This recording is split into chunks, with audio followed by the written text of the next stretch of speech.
Yun Linshan has stepped into the blazing sun mythical realm, but secrets and enemies await him there. The Snow Cloud Fairy's son is a mystery that could shatter alliances. Leave a like and subscribe to walk this path. Snow Cloud Fairy has a son, Chi Hao muttered in puzzlement. Everyone in the entire Heavenly Fortune nation knew that Yun Qiangsu hated men the most. How could she suddenly have a son? Yun Huangxin didn't give him any explanation. She asked while sitting back on the carriage, "Can we go now?" Jia Yi and Huo Shan looked at her gloomily and were about to make a move, but they were interrupted by Chi Hao's warning gaze instead. Chi Hao turned to Yun Huangxin and said with a smile, "Of course." Yun Huangxin immediately urged the horses, and the carriage continued to move on the forest path, disappearing from everyone's sight. "Protector Qi, why are you stopping us?" Huo Shan asked in dissatisfaction. Meanwhile, Jia Yi didn't say anything. He only looked at Chi Hao questioningly. "All of you are not her opponent, including me," Chi Hao answered calmly. His sharp eyes fixated on the disappearing carriage. Huo Shan and Jia Yi immediately frowned. They didn't believe Yun Huangxin could fight against three of them. Chi Hao noticed their disbelief expression. He chuckled. "She already reached half-step ruler profound realm." "What?" Huo Shan exclaimed in surprise. It was no wonder he and Jia Yi were easily beaten by her. Jia Yi was silent for a long time before he sighed. Sure enough, the Misty Cloud sect is not an easy target to be trifled with.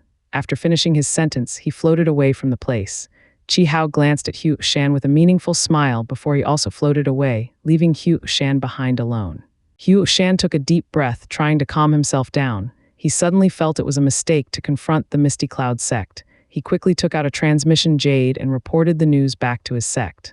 "You are awesome, third aunt." Along the way, Yun Linshan sincerely praised Yun Huangxin. He was convinced by her strength. Yun Huangxin had a proud expression on her face as she pushed her flat chest out and said proudly, "Of course, your third aunt is not easy to mess with." Yun Linshan was amused by her haughty appearance. He asked, "By the way, third aunt, can you tell me about the crown prince?" "Well, he is Chi Qiangxing's beloved son. He is around 40 this year and already reached the second level of Heaven Profound Realm. Putting his hypocrisy aside, he is indeed a talented individual." Yun Huangxin replied, "I see." Yun Linshan nodded and fell into deep thought. To be able to reach Heaven Profound Realm around 40 years old was indeed a talented one. It was almost similar to Yun Qiangsu, as she reached the Heaven Profound Realm around 35 years old. At that time, she was renowned as a genius that was hard to come by in a millennium. The carriage gradually arrived at a spacious area. At the center, there was a gigantic donut-shaped stone gate magically floating in the air half a meter from the ground. Its body was made with material similar to amethyst with complicated ancient writings engraved all over the place. Yun Linshan and 9 senior sisters were immediately attracted by its mystical design. He asked curiously, "Is that the entrance?" Yun Huangxin controlled the carriage to the side as she answered, "Yes." "It's marvelous, isn't it?" Everyone subconsciously nodded their head. It was true, as Yun Huangxin said. They had imagined about the entrance's appearance several times before coming here, and the actual entrance's appearance didn't disappoint them at all. They didn't perceive any energy around it at all, but it somehow miraculously floated in the air. Yun Huangxin parked the carriage at the edge of the forest. She then told everyone to come down and set up a tent. While Yun Linshan's group was busy with their own works, Chi Hao had arrived in front of a grandeur marble house far away from the mythical realm's entrance. He bowed slightly. "I have something to report, Your Highness. Come in." A cold male voice sounded from within the marble house, along with the door slowly opened. When Chi Hao walked into the house, he saw a handsome young man sat on an imposing chair, leisurely enjoying a cup of spirit tea. He dressed in a black and golden imperial robe with a dragon pattern on it. He was the crown prince, Qi Yuanfeng. Qi Yuanfeng waved his hand, signaling a beautiful female servant on the side to serve Chi Hao a cup of tea as he asked, "What is it?" Chi Hao received the teacup and sat down opposite Qi Yuanfeng. He said earlier, Jia Yi and Huo Shan fought with Yun Huangxin. Unexpectedly, they lose miserably. It's already confirmed. Yun Huangxin's strength has already reached half-step ruler profound realm. Oh, Qi Yuanfeng's brows raised in surprise. He smiled and asked, "Even Uncle Hao can't fight her?" Chi Hao shook his head. "Her spatial technique is too powerful. I am not her opponent." Qi Yuanfeng touched his chin, pondering shortly. He asked further, "She came alone?" Chi Hao nodded. "Yes, also there is another news. There is a young man among her group. His name is Yun Linshan. Yun Huangxin told me he is Snow Cloud Fairy's son." Qi Yuanfeng's eyes widened open. "Snow Cloud Fairy's son? How is that possible? Didn't she always hate every man in the whole world?" "I'm not sure as well." Chi Hao spoke uncertainly. He was curious about this as well. Qi Yuanfeng tapped on the table, contemplating this topic. He felt there was something tricky behind this. Yun Linshan's status shouldn't be simple as it appeared to be. Your Highness, do we need to report to your Majesty? Qi Hao suddenly asked. He thought this information should be reported to Qi Kaingsing.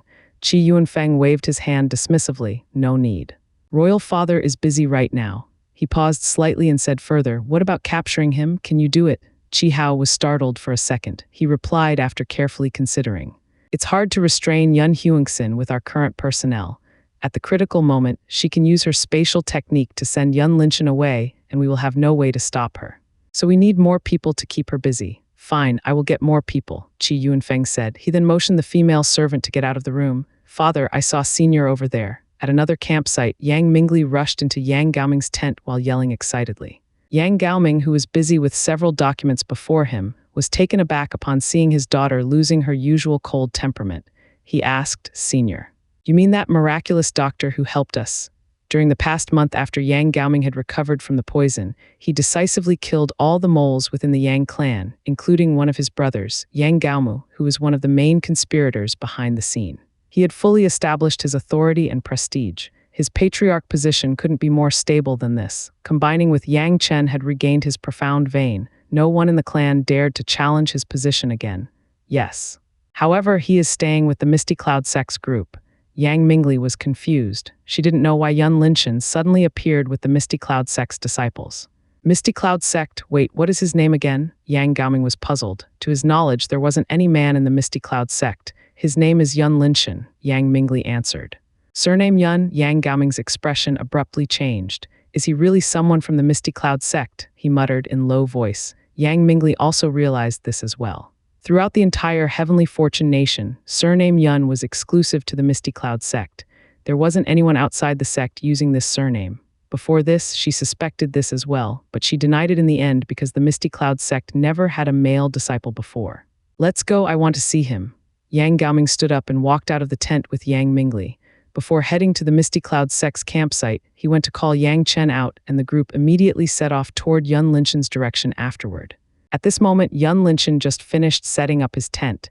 As he was about to help other senior sisters, he heard Yun Huangxin said, Come here, Linshan, we have a visitor. Yun Linshan was wondered who was the visitor. He walked to Yun Huangxin and immediately saw a group of people coming in his direction. Among the group, he saw two familiar faces. They were no other than Yang Mingli and Yang Chen. We meet again, Senior. Yang Mingli hurriedly stepped forward and greeted him with a bright smile. Yang Gaoming cupped his fists to Yun Huangxin as he said, Greetings, Hall Master Yun. It's been several years since the last time we met. Yang Gaoming and Yun Huangxin were counted as the same generation. They had met each other several times in the past. The relationship between the Yang clan and Misty Cloud Sect wasn't an enemy, but also wasn't an ally either. It had always remained neutral. You are still the same. Yun Huangxin replied casually before turning her head away, unperturbed. Yang Gaoming didn't get angry at her unconcerned attitude. He knew that every member of the Misty Cloud Sect was a proud daughter of heaven. They were aloof and untouchable. He turned to Yun Linshan and suddenly gave a bow to him as he said, Thank you, young doctor, for helping us. Please accept my bow. Yun Huangxin and the Yang siblings were surprised upon seeing this. As for Yun Linshan, he was embarrassed and hurriedly helped Yang Gaoming up. Please don't, Senior. I don't dare to accept this. Helping Senior was originally a deal. I already got the rewards in exchange. Senior doesn't need to be like this. To him, this incident was simply a matter of a deal. He helped them because of the heavenly yin iron. Yang Gaoming straightened his back and spoke solemnly. What you have done to us is not comparable with a mere heavenly yin iron. You saved our lives and our clan. No matter what, if you needed my help in the future, don't hesitate to tell me. I will do my best to satisfy you. Yun Linshan didn't insist further. He politely accepted. All right, I accepted this favor. Yang Gaoming smiled in satisfaction. He turned to his children and said, Lear Chenner, you have to help our benefactor in the future, understand? Yang Mingli and Yang Chen nodded their heads firmly. Even if Yang Gaoming didn't say anything, they would try their best to repay this grace anyway. Yang Mingli hesitated for a moment before she plucked her courage to ask, Senior, are you a member of the Misty Cloud Sect? Yang Gaoming and Yang Chen were also curious about Yun Linshan as well, especially Yang Gaoming, who had a higher understanding of the iron rule of the Misty Cloud Sect. He was extremely confused why had Yun Linshan appeared here along with Yun Huangxin and the rest. Yun Linshan laughed slightly. You can call my name directly. I don't like being called a senior. After all, we are all around the same age. As for your question, my answer is yes. I am indeed a member of the Misty Cloud sect. When Yun Linshan had finished his sentence, Yun Hyungsin added, "He is our sect master's son." Yang Gaoming and his children looked at each other in shock. Yang Mingli and Yang Chen might not know much about Yun Kaiengsu, but how could Yang Gaoming didn't know about her? 40 years ago, Yun Kaiengsu was regarded as the #1 beauty throughout the entire heavenly fortune nation.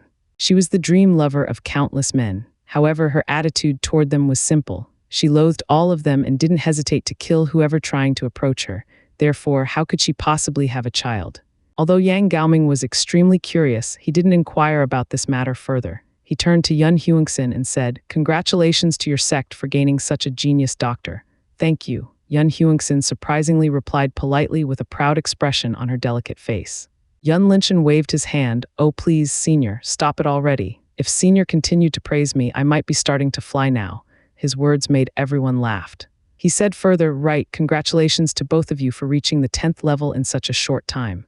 Yang Mingli and Yang Chen smiled at each other. Yang Chen said, "It's all because of you, senior." "Not right, I will call you Brother Yun from now on. You can also call me by my name directly." Yun Linshan nodded his head slightly. "Good, I'll call you Brother Yang and Sister Yang from now on." Seeing their friendly interaction, Yang Gaoming smiled heartily. To be able to establish a connection with such a talented doctor like Yun Linshan, undoubtedly, they had gained a massive benefit from it. At this moment, Yun Linshan suddenly thought of something. He asked, "Senior, is your incident related to the Luo clan? If it's inconvenient, senior don't have to tell me about it." Although Yun Linshan hadn't interested in the disputes between them, he just wanted to confirm something in his mind. Yang Gaoming smiled faintly. "What, senior? Just call me Uncle Yang, that's right. Luo clan is the one behind all of this. Several years ago, they secretly invited a poisoned doctor from the Poison Valley and they started to use poisons on other clans. I just discovered about this recently." Poison Valley? Yun Hyungsin immediately frowned upon hearing this name. Yang Gaoming nodded with a heavy expression. "Yes, that poison doctor is indeed coming from the Poison Valley. The problem is that Chi Kaixing is aware of this matter, but he chose to ignore it. No wonder, Chi Kaixing didn't hesitate to join the fray." Yun Hyungsin muttered to herself. She finally understood in and out of this matter. What happened? Yang Gaoming heard about it and asked in confusion. He had recovered a month ago and was busy dealing with the clan's internal affairs. Hence, he didn't know much about the outside situation, especially about the Misty Cloud sect. Yun Linshan took this chance to explain. "Uncle Yang is probably too busy in the past month and missed this piece of information. Currently, our sect has been under threat. Scared Flame sect has joined with Sword Profound sect and Chi Royal clan. They are planning to kill us off." "What?" Yang Gaoming exclaimed in shock. For Sacred Flame sect, he was aware of the grudge between them, but he never expected Sword Profound sect and even Chi Royal clan would join in too. Yun Hyungsin added, "It's not only them. If I guessed correctly, there should be Luo clan and Chen clan too." Yang Gaoming's expression turned serious. Why would they decide to do this? Yun Linshan shrugged his shoulders without giving any explanation. Was there any need for an explanation? They just wanted to get rid of the Misty Cloud sect for benefits. Simple as that. "Father," Yang Chen wanted to say something. He was an upright person. Even though he knew that involving with this matter was equal to creating an archenemy with Chi Royal clan, he still wanted his father to help Yun Linshan. Meanwhile, Yang Mingli didn't say anything and only looked at her father calmly. She was a businesswoman and would weigh between pros and cons before deciding. She had analyzed everything calmly. With the strength of the Yang clan alone, it was impossible to fight with all of them. Hence, she didn't express her opinion and leave everything to her father. Yang Gaoming's mind spun rapidly. He spoke after a while. "Since they are deciding to be your enemy, all of you here are in danger.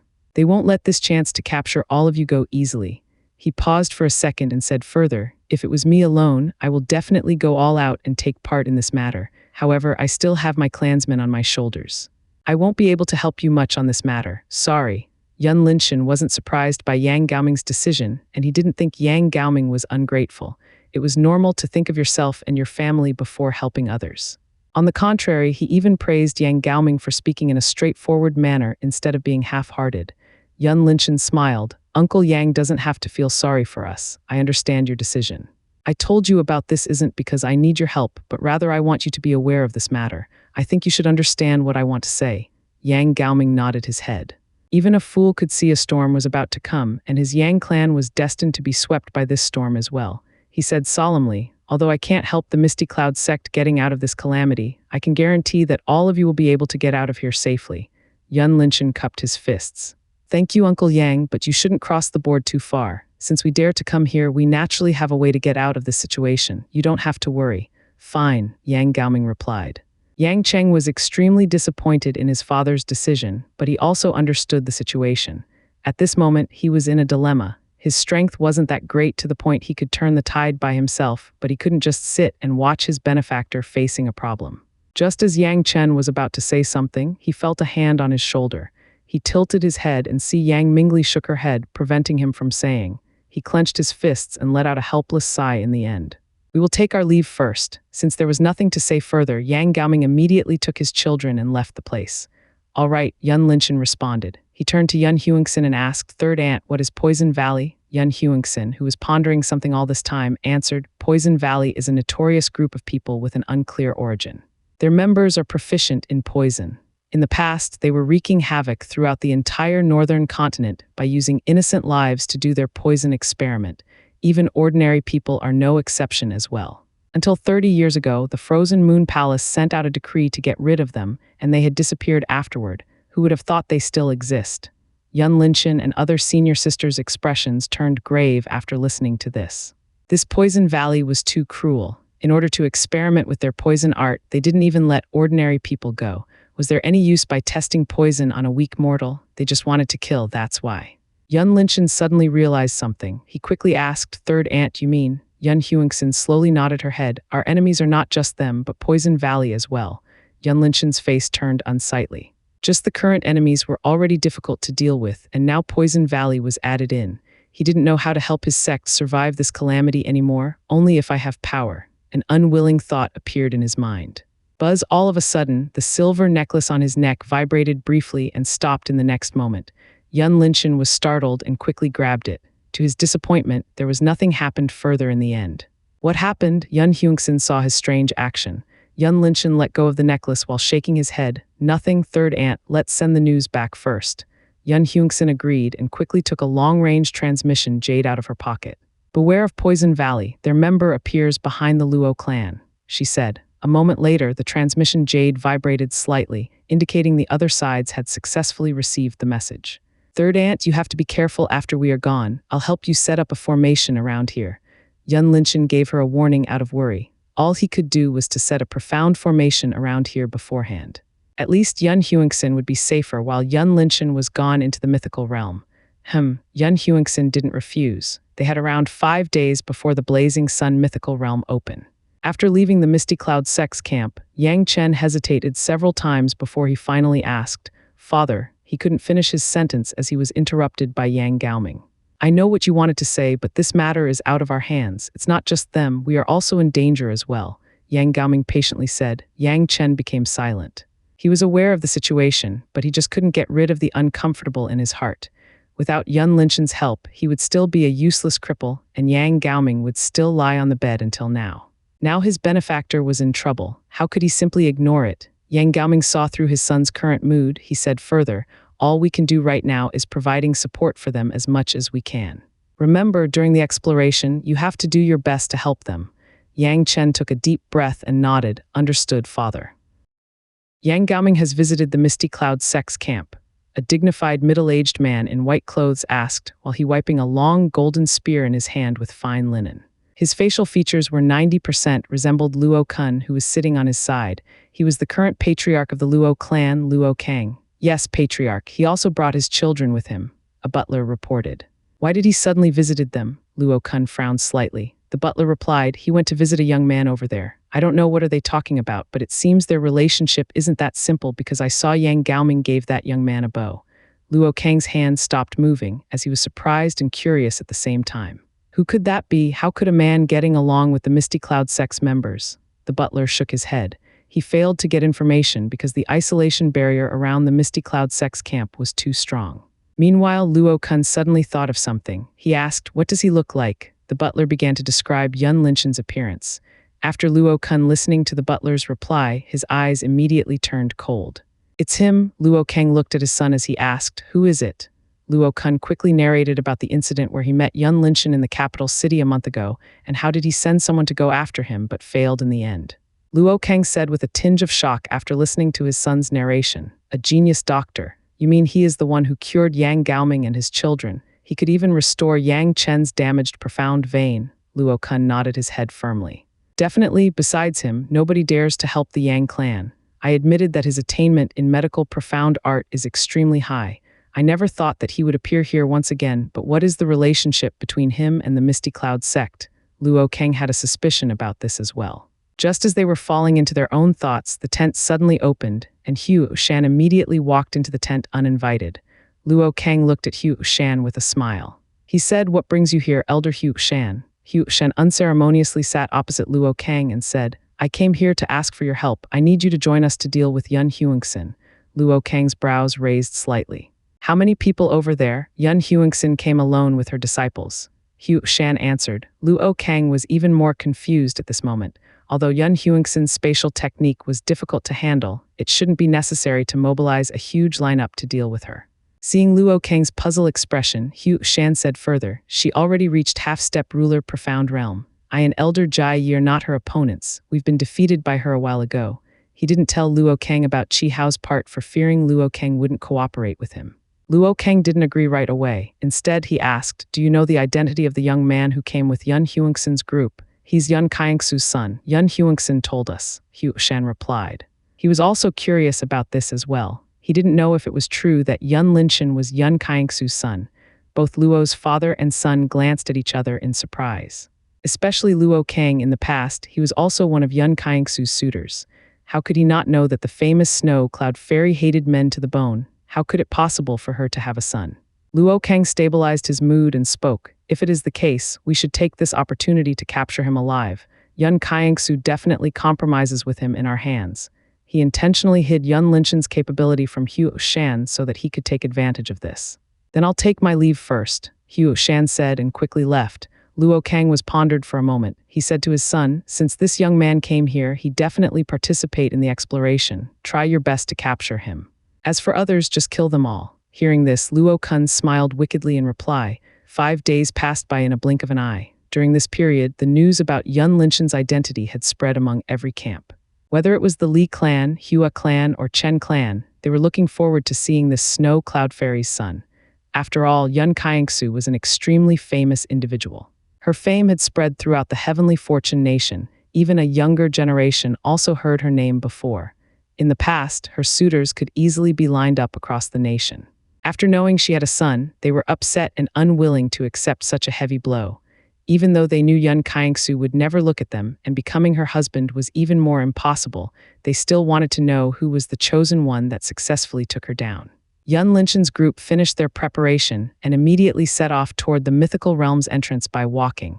When they reached their destination, several groups of people had already waited for them. The Blazing Sun mythical realm could contain only 100 people at the same time, no more or less. The Qi royal clan had given a quota to each top force in the nation. They could bring 10 of their disciples to participate in the Blazing Sun mythical realm's exploration, with an exceptional 20 for the Qi royal clan. Yun Linshan saw many familiar faces such as Luo Kun, Hua Wanru, Jai Yi, and Hu Shan. Aside from them, he saw another 2 unfamiliar groups of people. They were members of the 6 major clans, the Chen clan and the Li clan. Upon seeing Yun Linshan's group, all of them immediately looked at him attentively. Yun Linshan could feel several spiritual senses were rudely swept over his body. HMPH, Yun Huangxin snorted coldly. Her aura burst forth, dispelling their spiritual senses completely. "Haha, don't be angry, Hall Master Yun. Everyone is just curious about the young master of the Misty Cloud sect. After all, he is the Snow Cloud Fairy's son we are talking about." The Crown Prince Qi Yunfeng stepped forward and said in relaxed tone. His gaze swept at Yun Linshan as he asked, "5th level of Essence Profound Realm. It seems young Master Yun's talent is not good. Are you sure you want to take part in this exploration?" With his intelligence, Yun Linshan could guess the identity of Qi Yunfeng right away. He smiled faintly. "Thank you for your concern, Your Highness. As for my talent, indeed, it's not good, but I still want to participate in this." His voice was calm, without a slight agitation after getting insulted by Qi Yunfeng. Qi Yunfeng didn't say anything further, he only laughed slightly. Seeing Yun Linshan was so calm despite he had verbally insulted him in a direct fashion, Qi Yunfeng gave him a high evaluation. After all, there weren't many youths around Yun Linshan's age who could endure being looking down on like this without the slightest agitation. In the Luo clan's group, Luo Kun paid attention to Yun Linshan for all this time. When he saw Qi Yunfeng trying to test Yun Linshan, he immediately changed his mind and took a step forward. He looked at Yun Linshan and said, "We meet again, Dr. Yun."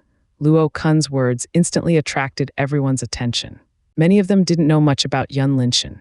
Naturally, they didn't know he was the miraculous doctor that appeared in the capital city a month ago. Yun Linshan glanced at Luo Kun and replied, "Indeed, we have met again, young Master Luo.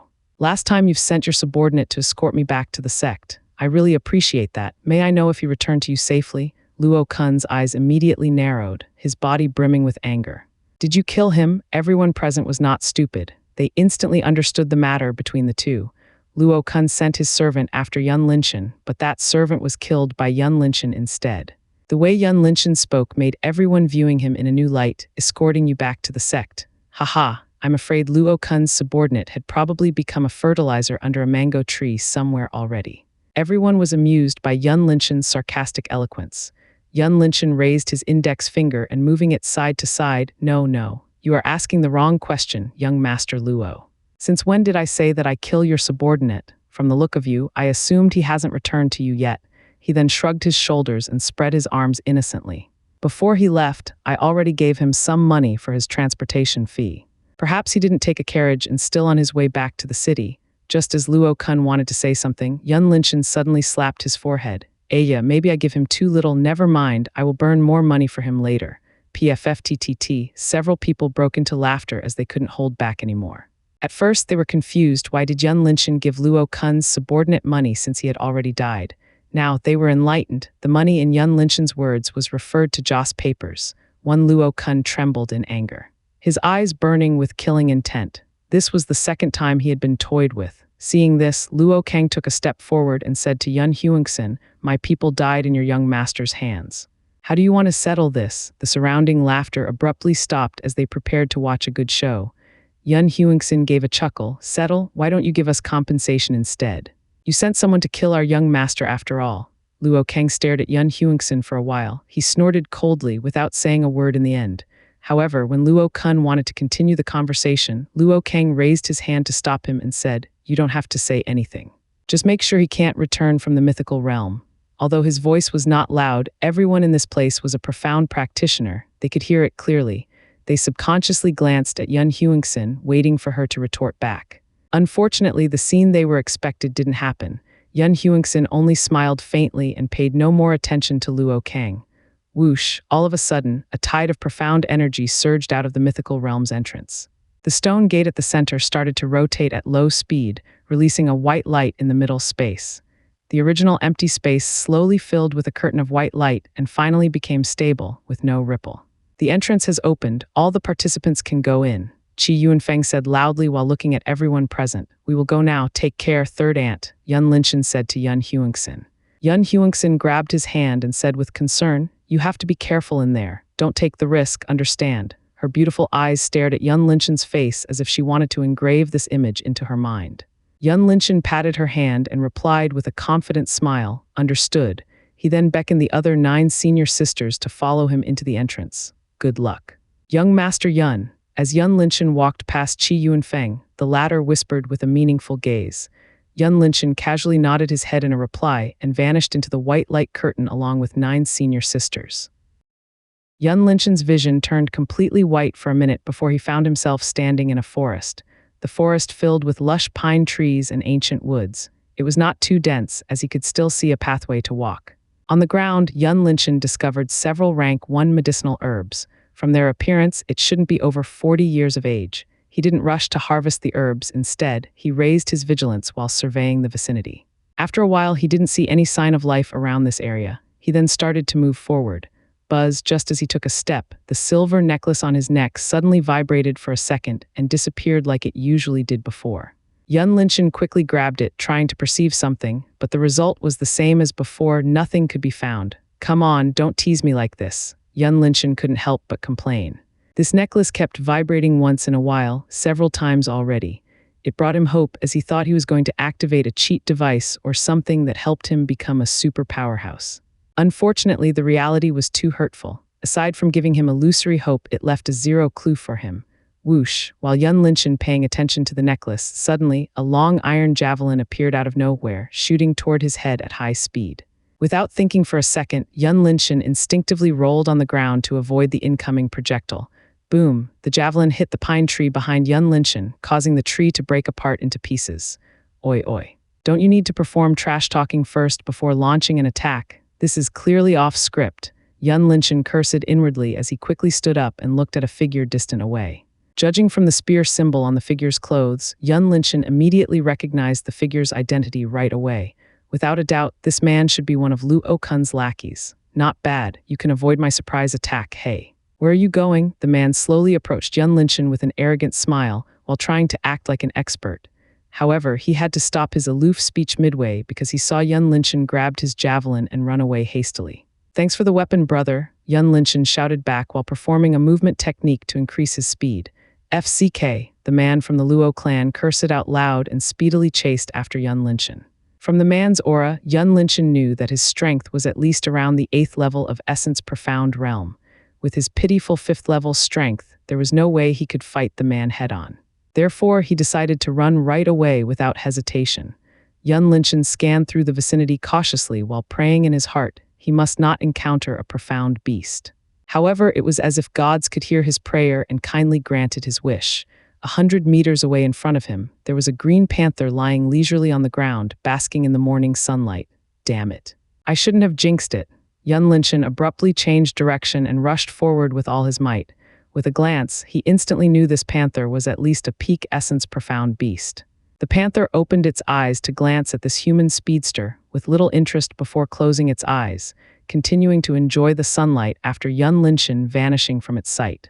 In the next moment, the panther perceived a potential danger and hastily jumped off the ground.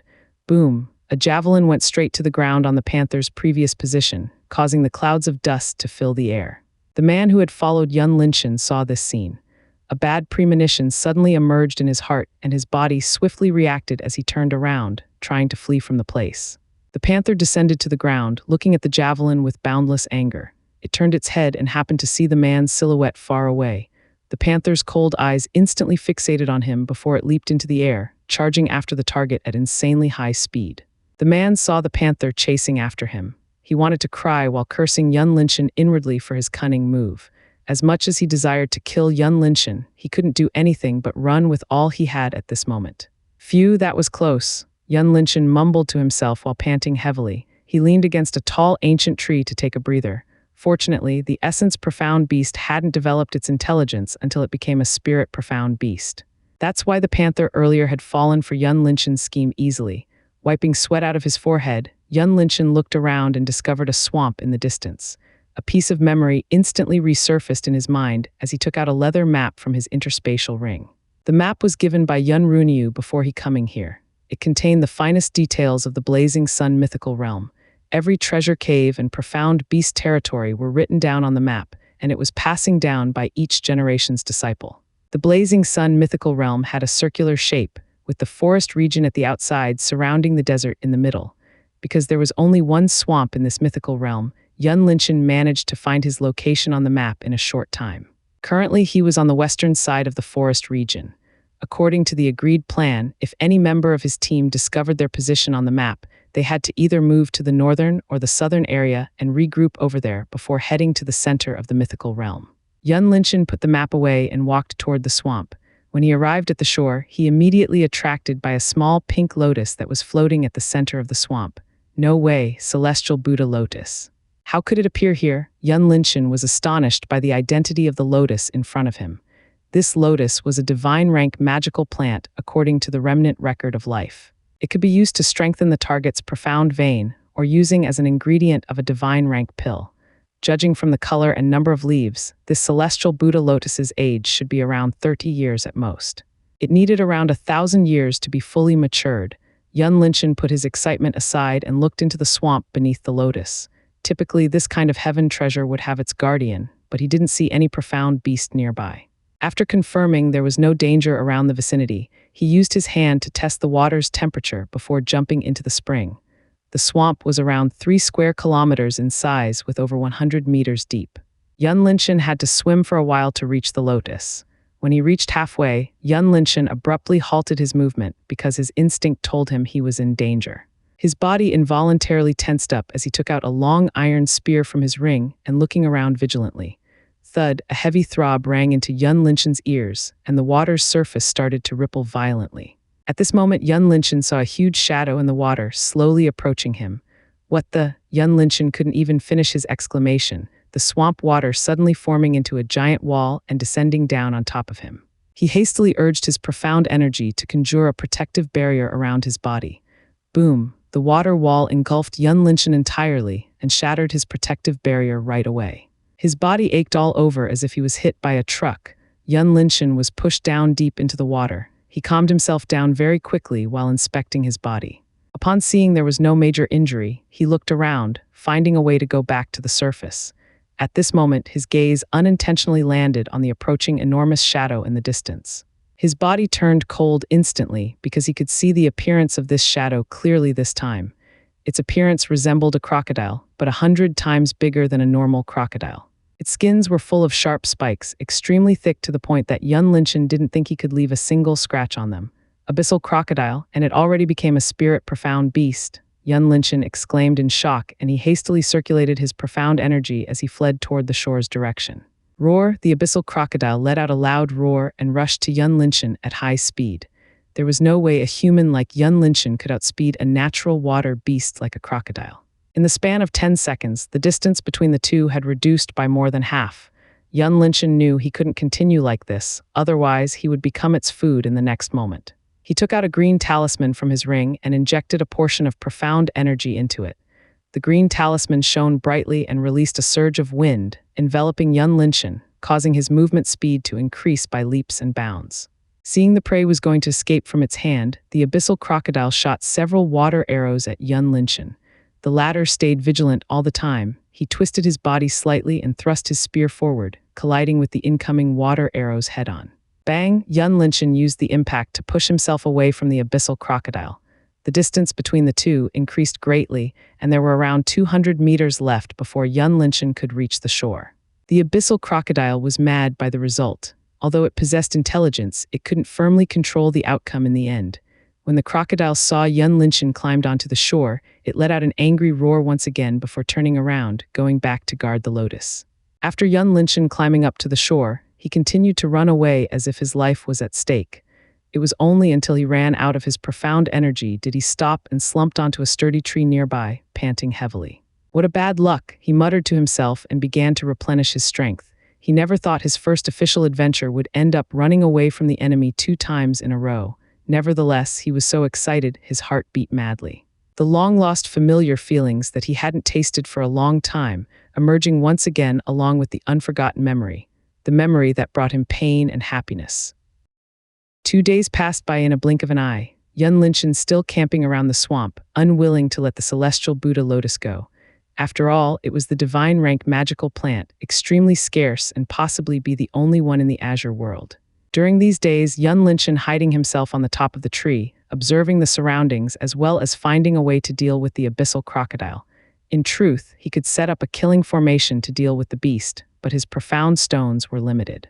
He didn't want to waste them here. Yun Linshan's concealment ability worked very well, many people passing by this spot but never discovered his presence.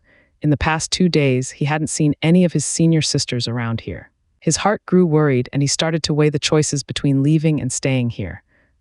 Suddenly, Yun Linshan could smell an intense fragrance floating along with the wind. He cast his gaze onto the swamp and saw the celestial Buddha lotus was blooming, revealing a faint golden color at the middle.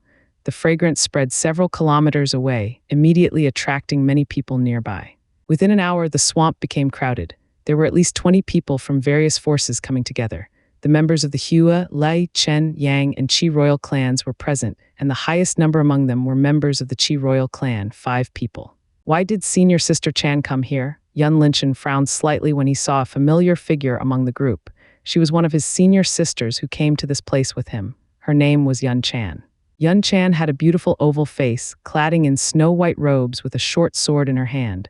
Her expression was calm and composed. There wasn't any agitation on her face despite she was facing a group of enemies. Greetings, Misty Cloud Fairy. My name is Yang Ping. Our young master and young mistress told us to cooperate with you. I don't know, what do you think about this? A tall, handsome youth from the Yang clan took a step forward and greeted Yun Chan with a smile. Yun Chan gave a slight nod and replied, "We can form a team together."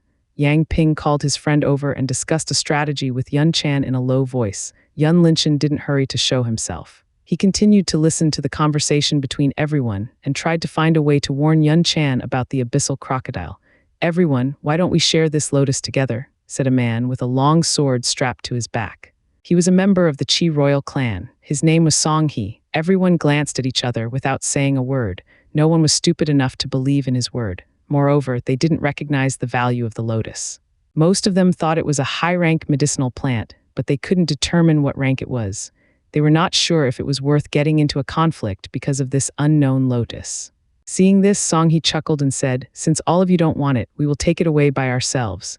Following that, he and his friends jumped into the swamp one after another. "What should we do? Are we going to let them take it away?" Yang Ping said anxiously. Yun Chan pondered for a moment and decided to follow them. However, just before she moved, there was a small needle shot toward her and it pinned accurately on her sleeve. Her expression abruptly changed while looking at her sleeve and saw a tiny letter tied onto the needle. She secretly opened it and read the content carefully. After a while, she said to Yang Ping, "We will wait and see first." Yang Ping was upset, but he didn't act impulsively. Even though he was unwilling to see the group of Qi royal clan's members taking the lotus away, he could still maintain his rationale. Yun Linshan nodded his head in approval upon seeing Yang Ping manage to hold himself back. Being too greedy could lead to a tragic end.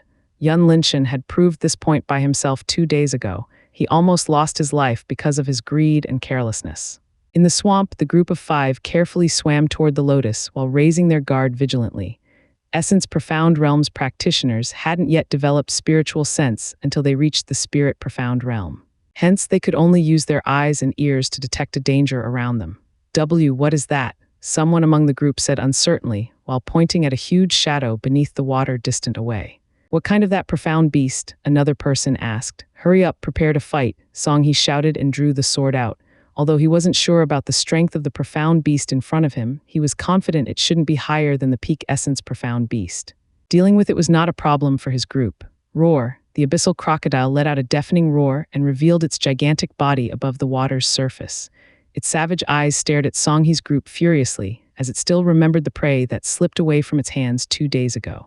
This time, the crocodile didn't want to let the food to escape again, the roar causing a tide of water to form into a huge water wall, charging at the group of 5. Song He's group, as well as everyone on the shore, was shocked to the core by its scary appearance. "Run!" Song He yelled out loudly and frantically fled for his life. Fighting, what a joke. Just a simple roar, he instantly realized the beast before him had already surpassed Essence Profound Beast. Yun Chan was calm on the surface, but she was extremely shocked inwardly. If Yun Linshan hadn't warned her, she would be in a danger by now. Coming back to her sense, she said to Yang Ping, "Do you dare to kill them?" Yang Ping was currently in a shocking state.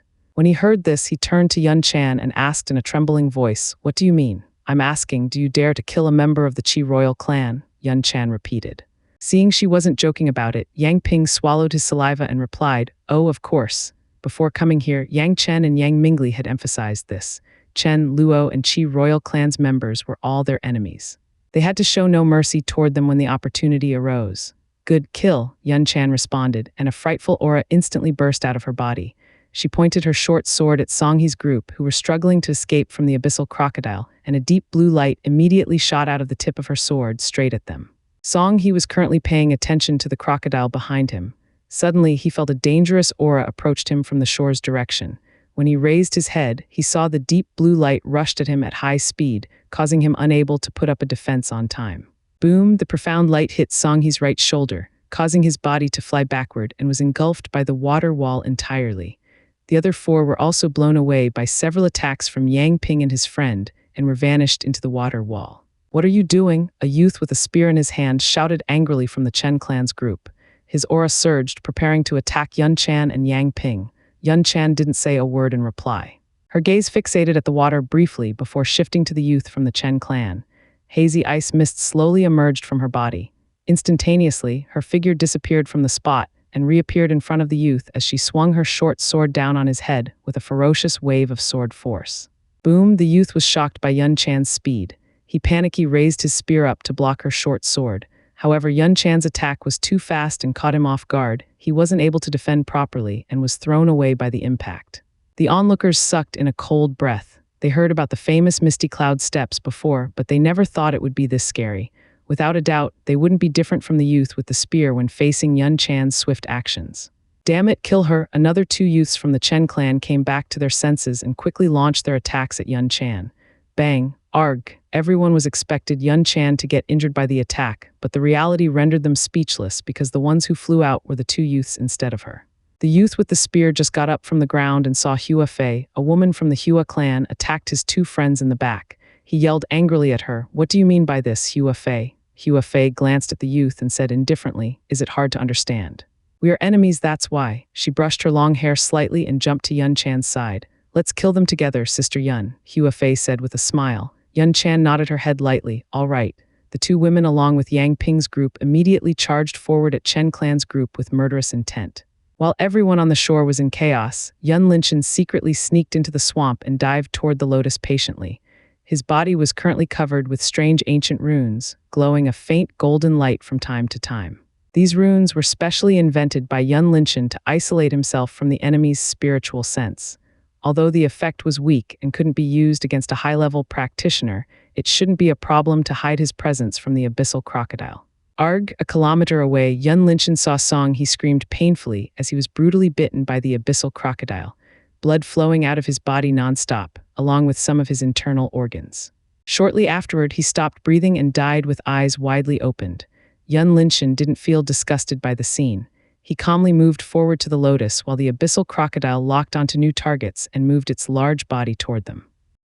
"Almost there, don't you dare come back at this moment," Yun Linshan thought to himself while gazing at the celestial Buddha lotus a short distance away. He didn't let his guard down and observing the abyssal crocodile from time to time. Currently, it was happily hunting the four of Songhe's group and didn't aware that the lotus it was guarding for several years was about to be snatched away by Yun Linshan. "Come here, baby. Brother will take care of you from now on." Yun Linshan became ecstatic when he arrived at the lotus's position. He reached out his hand to grab it. However, the moment his hand touched it, the lotus suddenly glowed in golden light, and the ancient runes on Yun Linshan's body instantly lost their ability. Roarer, the abyssal crocodile, immediately noticed the hateful thief trying to snatch its treasure away. It roared furiously and hastily dashed toward the lotus like an underwater torpedo.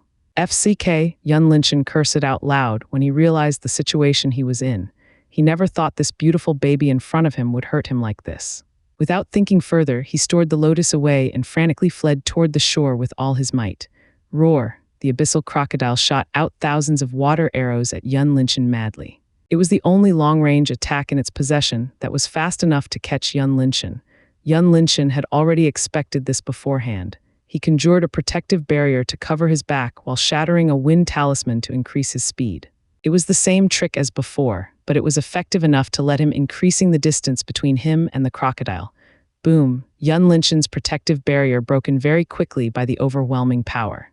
When one of the water arrows hit his back, he felt as if he was hit by a truck, causing him to spurt blood out of his mouth. Damn it, this is more powerful than 2 days ago, Yun Linshan thought while enduring the pain in his back. He madly escaped toward the shore as the abyssal crocodile quickly shortening the distance. This time it went all out to pursue Yun Linshan. The abyssal crocodile's spiritual sense firmly locked on him without any distraction. No matter where Yun Linshan went, it would follow him to the end of the world. Everyone on the shore stopped their action when they heard the roar of earlier. Yun Chan saw the lotus had disappeared. She instantly guessed that Yun Linshan had successfully obtained it.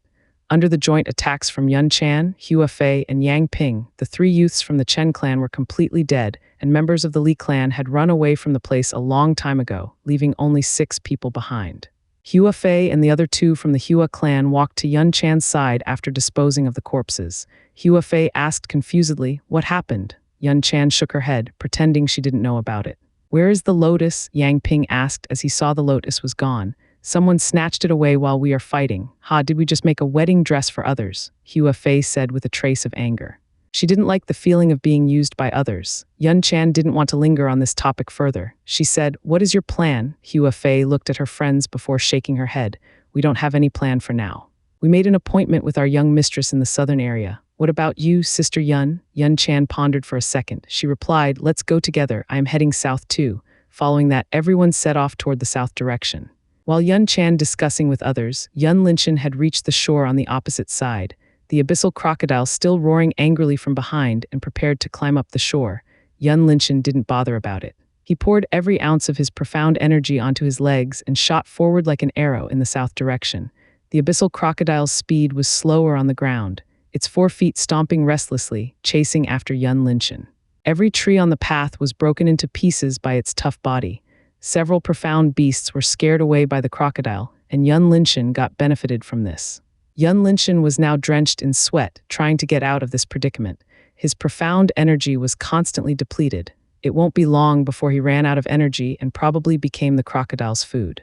He popped the energy replenish pill into his mouth, but he couldn't digest it fast enough and his energy was still on the decline. Although Yun Linshan's heart pounding madly, his mind was incomparably calm. He had teetered between life and death countless times before, and this time wasn't anything new to him. The difference was the enemy this time possessed insanely high strength than him, to the point that he couldn't even retaliate back in the slightest. Yun Linshan's figure zigzagging through the forest, trying his best to get rid of the crocodile. His effort was futile because he couldn't escape from the abyssal crocodile's spiritual sense. Just as Yun Linshan was thinking, a group of 3 men appeared in his vision. Looking at their attires, the corner of Yun Linshan's mouth raised into an evil smile. He took out an iron bow from his interspatial ring, aiming at the group, and shot an arrow at them. The 3 men perceived the incoming danger. They turned to Yun Linshan's direction and saw the arrow passing through the wind straight into their position. Bang! A youth with a long spear swung his spear at the arrow, cutting it in half as he shouted, "Who are you?" "It's me," Yun Linshan yelled back while charging at them. "It's him," another youth beside the spear youth recognized Yun Linshan. Everyone in the Luo clan had received an order to capture Yun Linshan before coming here. They naturally remembered his appearance. "Capture him," the spear youth ordered. The trio moved forward, launching their offensive techniques at Yun Linshan.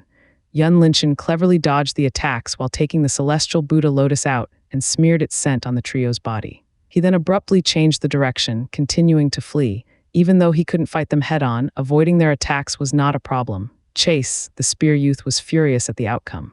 The overwhelming anger made him completely ignore the fragrance and Yun Linshan's weird actions. When they were about to chase after Yun Linshan, an angry roar rang into their ears, causing them to turn back to take a look. Boom, boom, boom. Several heavy footsteps could be heard along with the abyssal crocodile's enormous body appeared in the trio's visions. What the hell is that? One of the trio stuttered fearfully. Run, the spear youth turned around and fled. Help, the unlucky youth who had the slowest reaction was unable to escape in time, as the abyssal crocodile jumped onto him with its frightful mouth opened widely and bit on his body ferociously. The spear youth and another youth beside him turned to look at the unlucky youth. The brutal scene in front of them immediately sent a chill running down their spines. At this moment, they didn't have any thought of helping his friend anymore. Both of them urged their profound energy and continued to escape. The abyssal crocodile swallowed the unlucky youth into its belly. It looked around and sniffed the lotus's fragrance in the air for a while before it finally moved toward Yun Linshan's direction. Yun Linshan's framing trick failed to deceive the crocodile because he couldn't entirely erase his aura. Yun Linshan leaned on an ancient tree weakly. He knew it wasn't time to think about other things. He sat down on the ground and tried to replenish his profound energy. "Hey, it's you." All of a sudden, a beautiful woman appeared behind a tree's shade and exclaimed in surprise when she saw Yun Linshan. Yun Linshan's eyes snapped open, looking at the newcomer vigilantly. "Who are you?" he asked. The beautiful woman laughed slightly when she saw his body tensed up. She introduced, "My name is Hua Lidong. Hua Wanru is my younger sister. I heard about you before. You are the one who gave her the detoxify prescription." Yun Linshan didn't relax his guard down in the slightest. He nodded in reply and closed his eyes, continuing to replenish his profound energy. Hua Lidong was startled for a second. She began to doubt herself. Was she not beautiful enough? Why did Yun Linshan have no reaction and ignore her like this? Hua Lidong had a well-ratio shape of the face. Her eyes were clear as a spring, along with slightly arched eyebrows, cute nose, and cherry lips. She was undoubtedly a great beauty among her peers, not to mention her well-developed body, especially in her chest area. She was even more beautiful than Hua Wanru in Yun Linshan's opinion. It wasn't because Yun Linshan didn't want to converse with her, he just didn't bother to care about her at this moment. Although she was slightly dissatisfied, she wasn't an unreasonable person. She could see Yun Linshan had exhausted his energy and was trying to replenish it. Looking for a place to rest briefly, she walked to a flat boulder 20 meters away from Yun Linchen and sat down calmly, waiting for him. 5 minutes later, Yun Linchen opened his eyes, taking another energy replenish pill, and glanced at Hua Lidong. He asked, "Why do you have to suppress your strength when you can make a breakthrough into the spirit profound realm a long time ago? It will easily cause damage to your profound vein, don't you know?" Yun Linchen could perceive abundant energy within her body. It was evident she had suppressed her strength for a very long time. Hua Lidong smiled brightly. "As expected from a genius doctor, you can tell it at a glance." Yun Linchen rolled his eyes. Even a fool could see it. It had nothing to do with his medical skill at all. Hua Lidong's expression suddenly turned serious. She said further, "I am worried about Wanru. That's why I have to do this, and my decision is correct in the end. My goal for coming here is to kill Luo Kun. I heard you are also at odds with him. Why don't we team up together? You can't deal with him by yourself. Your strength should be higher than him, aren't you?" Yun Linchen asked back in puzzlement. In his view, Hua Lidong was far stronger than Luo Kun. Hua Lidong shook her head. "You have been deceived by him." "Deceive?" Yun Linchen was confused. "Wanru told me Luo Kun had provoked you back then. What do you think of him?" Hua Lidong didn't clarify right away. She asked him a question instead. Yun Linchen replied casually, "He is arrogant and never puts anyone in his eyes. Also, loved to rely on his background, nothing more." Hua Lidong chuckled. "That's why I said you were deceived by him. Actually, everything he did in front of you was acting. He might appear to be an arrogant, stupid youngster who flaunting his background then and there, but in truth, he is a very shrewd person. Do you think Yang Chen, a genius who can comprehend a sword in 10 at 16, would actually lose to Luo Kun in a fair fight?" A thoughtful expression appeared on Yun Linchen's face. He had doubted about this matter before, but he brushed it off because he didn't care about it at that time. Thinking of it now, it was true, as Hua Lidong said. A sword in tent was not a cabbage to be found easily. With this sword in tent, Yang Chen could be said he was invincible among his peers. Then how could Yang Chen be defeated by Luo Kun in a fair fight? Unless, seeing his expression, Hua Lidong nodded. That's right. He used an underhand method. During the fight, someone occasionally using a spiritual attack on Yang Chen. This person is very powerful. His method is so clean and traceless. No one was able to detect it. Then how did you know? Yun Linchen asked. Hua Lidong had already expected this question. She replied calmly, "Because I am special." Suddenly, her eyes glowed in pink light while she staring into Yun Linchen's eyes. Yun Linchen could see the strange light in her eyes, and he felt as if something invaded his mind. His consciousness started to fade away. All he could see right now was a pitch-black world. Unknowingly, the phoenix patterns on Yun Linchen's ring lit up, and a warm current quickly flushed into his body. His mind slowly regained the clarity. Suddenly, Hua Lidong got a backlash, causing her to cough up fresh blood. Yun Linchen completely regained his sense. He took out the iron bow from his ring and aimed at Hua Lidong. He asked sternly, "What are you doing?" Hua Lidong wiped the blood out of her lips. She answered, "Sorry, it's my fault. I just want to show you my power." Yun Linchen frowned. "Your power?" Hua Lidong nodded weakly. "Yes, I possess a special soul that was inherited from our ancestors. It's called Illusory Flower Soul. With this soul, I am extremely sensitive to any soul activity around me. This is the reason why I can perceive that person's spiritual attack, even I have the strength at Essence Profound Realm." Yun Linchen thought for a moment before he lowered his bow down. He studied in medical profound art and he knew about this strange soul. It's just that the name was not the same. He didn't press on this matter further as he took out several formation stones from his ring. "How did you do that?" Hua Lidong asked. She was curious how did Yun Linchen attack her despite he was under her spiritual technique. "Do what?" Yun Linchen asked back nonchalantly. In fact, he was also wondering about it as well. Earlier, he could feel a warm current flushed into his body out of nowhere, but he couldn't find the answer. Seeing Yun Linchen didn't want to talk about it, Hua Lidong didn't inquire further. She asked, "How about it? Do you want to join me to kill Luo Kun?" Yun Linchen shrugged his shoulders. "You should put Luo Kun's matter away first. We are going to face an enemy that is 10 times stronger than Luo Kun." "Do you want to join me to kill it?" "Enemy?" Hua Lidong didn't understand. Yun Linchen explained, "I have offended the spirit profound beast and it is coming for my life." "Spirit profound beast, how is it possible? This place cannot contain any spirit profound realm's power." Hua Lidong responded in disbelief. "Well, it's already happened." Yun Linchen didn't want to waste his time talking with her further. He inscribed a complicated rune on the formation stones one by one swiftly. The formation stone was similar to profound stone in terms of appearance, but the function was different. The formation stone couldn't contain profound energy for a long period like profound stone, but it could let profound energy passing through. It was easy to find compared with profound stone and was commonly used to set up a formation.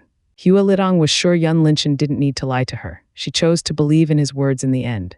You can inscribe the ancient runes. Don't tell me, besides being a genius doctor, you are also a profound inscriber. She was dumbfounded upon seeing Yun Linchen skillfully inscribed several complicated ancient runes on the formation stones. What kind of monster is this?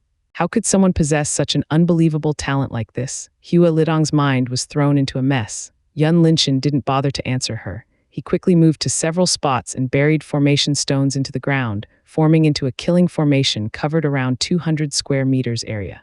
You are a formation master as well. Hua Lidong was shocked once again. She didn't know how to describe his talent anymore.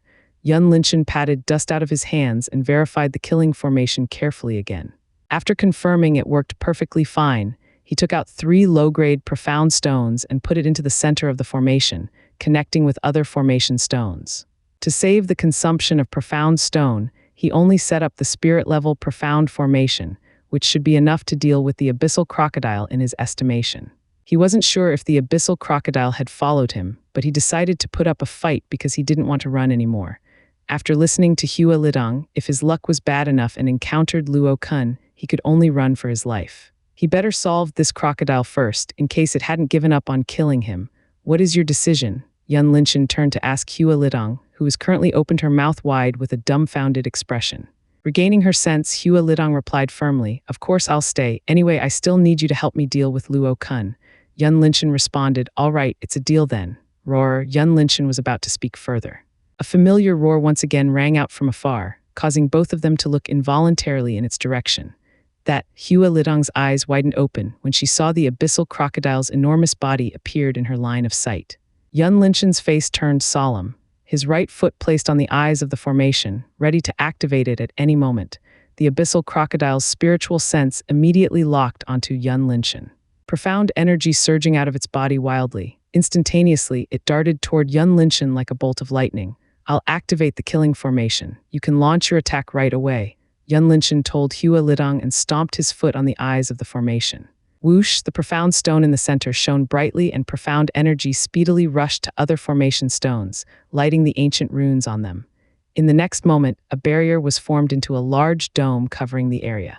The abyssal crocodile seemed to notice the change of environment, but it was too late. It had stepped into the killing formation completely.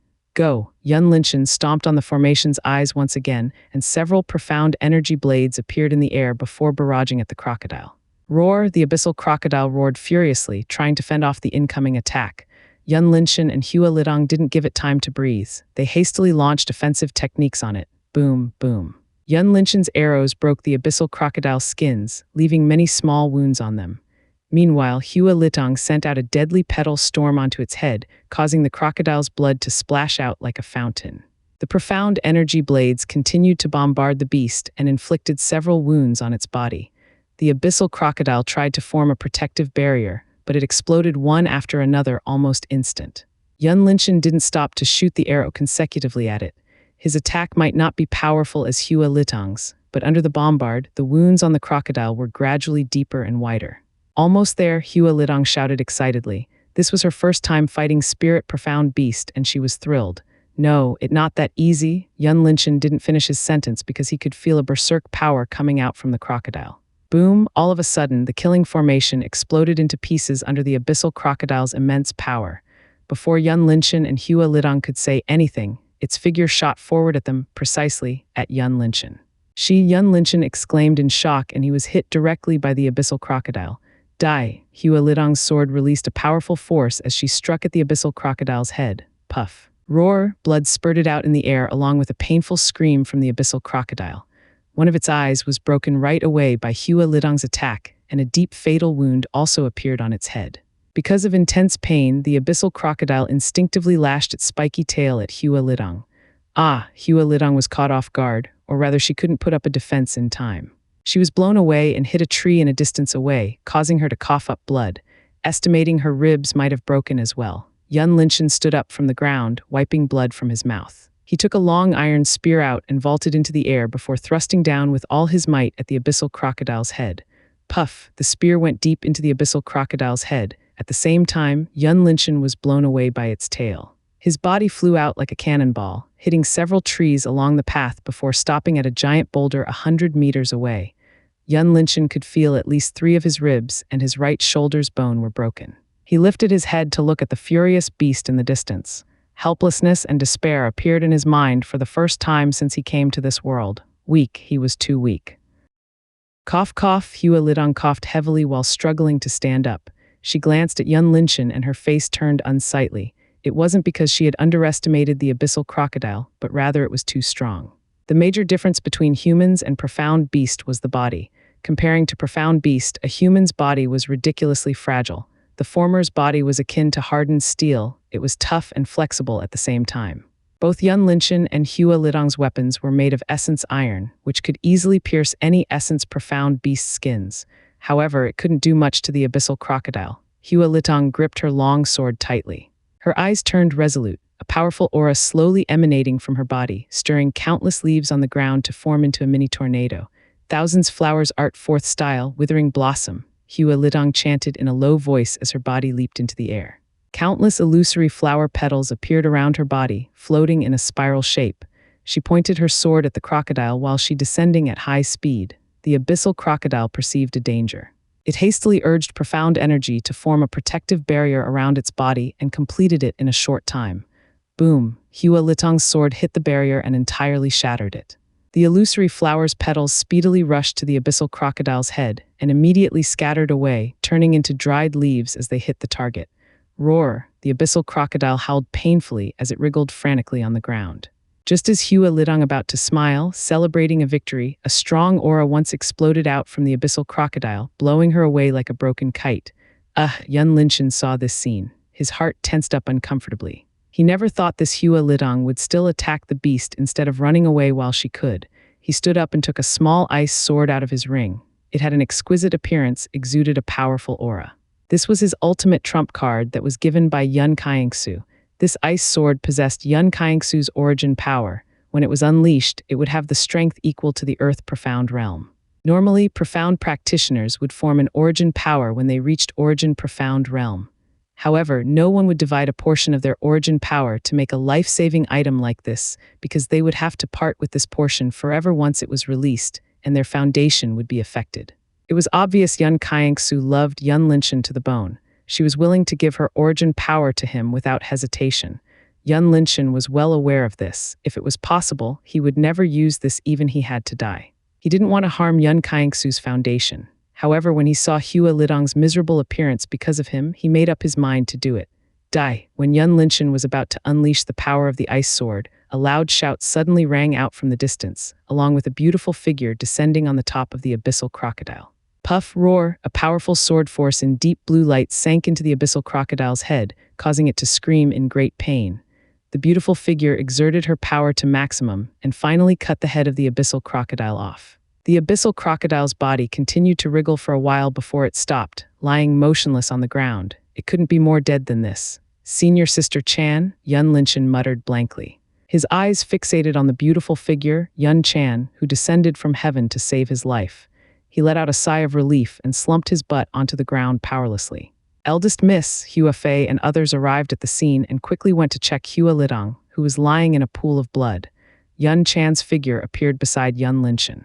She squatted down and scooped his head up before feeding him a healing pill. Hang on, junior brother Linshan. Yun Chan had a rare concerned expression on her face.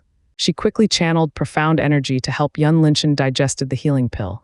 Thank you, Yun Linshan said weakly. This time he was truly exhausted. Wait a minute. Why did I feel like I was a damsel in distress and Yun Chan was a protagonist who appeared timely to save him? A funny thought appeared in Yun Linshan's mind as he closed his eyes, resting. Yun Chan didn't understand why Yun Linshan suddenly smiled. She found a relatively clean place and placed Yun Linshan down.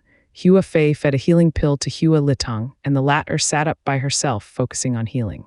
Comparing to Yun Linshan, she was far stronger. Her injury might look heavier. In fact, it was lighter than Yun Linshan. Yang Ping and his friend went to inspect the abyssal crocodile's remains with great interest. It was the first time for them to see Spirit Profound Beast up close like this. They never imagined the Essence Profound Realms practitioners could actually kill this gigantic beast. A few hours later, Hua Lidong and Yun Linshan's injuries were half healed. They gathered around a bonfire with others, cooking something to eat. I'll go dissect that beast first. Yun Linshan stood up and walked toward the abyssal crocodile's remains. No one had an objection because they knew Yun Linshan had spent a lot of effort and resources to take it down. Yun Linshan took out a sharp silver knife and skillfully dissected the beast's corpse. His movement was nimble. Evidently, he had done this countless times before. Since the dead profound beast lost its life, the surrounding energy had completely gone too. He only needed to exert a trace of his profound energy to pierce through its skins easily. Did he often do this? Hua Lidong asked Yun Chan out of curiosity. Yun Chan replied with a proud expression, yes. Junior brother Linshan is proficient in various arts. Dissection is one of them. He always taking this job since he was 5 years old. Hua Litong and others were amazed. When they were 6, they didn't even dare to approach a profound beast's corpse, but Yun Linshan was already started to dissect it. Doctor, inscriber, formation master, and this. Are you sure he is still a human? Hua Lidong couldn't help but ask stupidly. Aside from Yun Linshan's low strength, he seemed proficient in everything. A rare smile bloomed on Yun Chan's face. She took him as her pride and was so proud of him. Seeing Yun Chan's expression, Hua Lidong clicked her tongue in annoyance. She changed the topic. What's your next plan? Yun Chan looked at Yun Linshan for a moment. She replied, we are heading south to regroup with other sisters. Hua Lidong glanced at Hua Fei and the rest before she said, then we can go together. Everyone went silent afterward while eating their own food. Half an hour later, Yun Linshan came back with several materials. High-grade leathers, crocodile's teeth, fangs, and meat. Everything was tied neatly into bundles. Yun Linshan placed a palm-sized yellow crystal before everyone and said, this is the spirit profound beast core. Is there anyone who wants it? I don't need it for the time being. Everyone looked at each other but didn't say a word in the end. Normally, profound beast core was used as an ingredient of a pill and forging a weapon. Its value was relatively high and had an outrageous demand in the market. However, everyone present hailed from the 6 major clans. They weren't short of money, even though some of them had the status of servant. Hence, they had little interest in the spirit profound beast core in front of them. All right, I'll take it then. Yun Linshan put it away and started eating his food. Hua Lidong stared at Yun Linshan for a long time until the latter couldn't help but ask, what's wrong? Do I have a flower on my face? Hua Lidong snorted softly and asked, where's your interspatial ring? You should have one, right? I saw you took weapons out many times, but I didn't see your ring. Yun Linshan's brows raised slightly. It was due to his carelessness and accidentally revealed his ring. He answered after pondering for a while, I do have the interspatial ring. Seeing he didn't want to show it to her, Hua Lidong didn't press on this matter further. Since he didn't have to hide about the ring anymore, Yun Linshan took tents out and set it up for Yun Chan and himself after finishing his dinner. Hey, how many tents you have? Hua Lidong looked at her straw bed on the ground and Yun Linshan's tents. She couldn't help but ask about it. Do you think my ring can hold that much? Yun Linshan replied nonchalantly. Hua Lidong was taken aback and she thought it was indeed the case. How could he possibly have so many tents? She let out a helpless sigh and sat on her straw bed dejectedly. Yun Linshan saw her pitiful appearance. He thought for a moment before he sighed and took another tent out, throwing it to her. After all, Hua Lidong helped him deal with the abyssal crocodile earlier. At least he could repay her a little with this. Here, you can use this. As for the bed, you can solve it by yourself. He then walked into his tent afterward. Hua Lidong held the tent delightfully. Thank you. She didn't question about his unusual size interspatial ring and went to set up the tent cheerfully. Tonight, she didn't have to sleep in open air anymore. Yang Ping and the rest looked at them and let out a long sigh. Being rich was surely great. Where are we now? Hua Lidong asked. It had been 2 days since she journeyed together with Yun Linshan. The relationship between her and him had improved. At least they weren't feeling awkward when discussing general topics anymore. Yun Linshan looked at the leather map in his hand and answered, we need to walk another day before reaching the rendezvous point. Well, in fact, this place can be considered as the southern area now. All of a sudden, Yun Linshan frowned and took his bow out, shooting at a certain tree in the distance. The impact causing the tree to shake violently, and a human figure could be seen jumping out from the top of the tree. Where are you going? Hua Lidong also perceived the figure's existence at almost the same time as Yun Linshan. She immediately dashed forward, chasing the figure after Yun Linshan taking out the bow. Hua Lidong swung her sword at the target right away.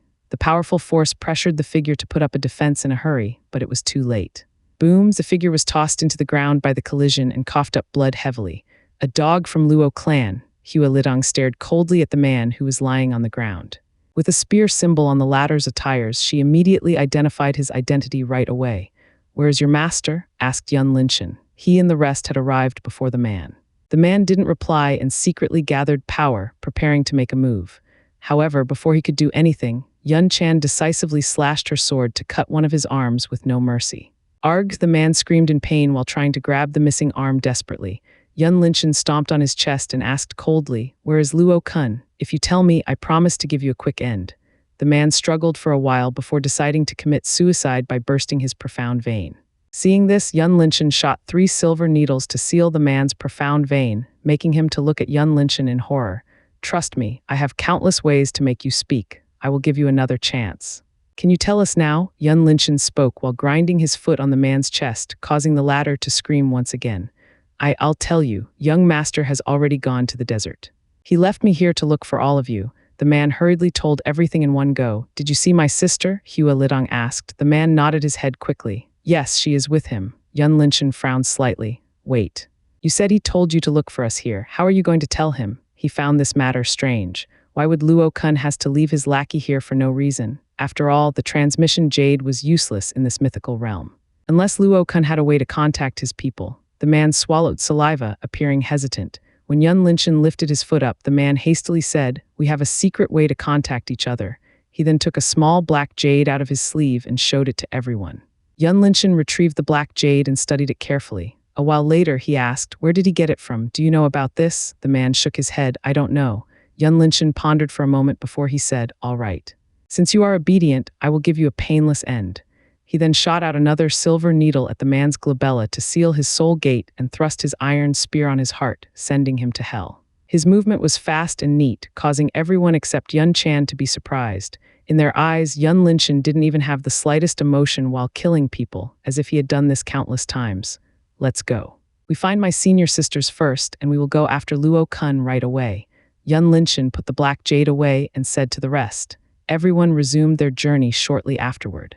Half a day later, Yun Linshan's group arrived at a plain area without trees and saw a group of 5 women sat around a bonfire. The arrival of Yun Linshan and the rest causing the women to stand up in a hurry. Junior brother Yun, one of the 5 women, exclaimed excitedly, "Senior sister Jiajia." Yun Linshan greeted back upon recognizing the woman's identity. All of them were his senior sisters.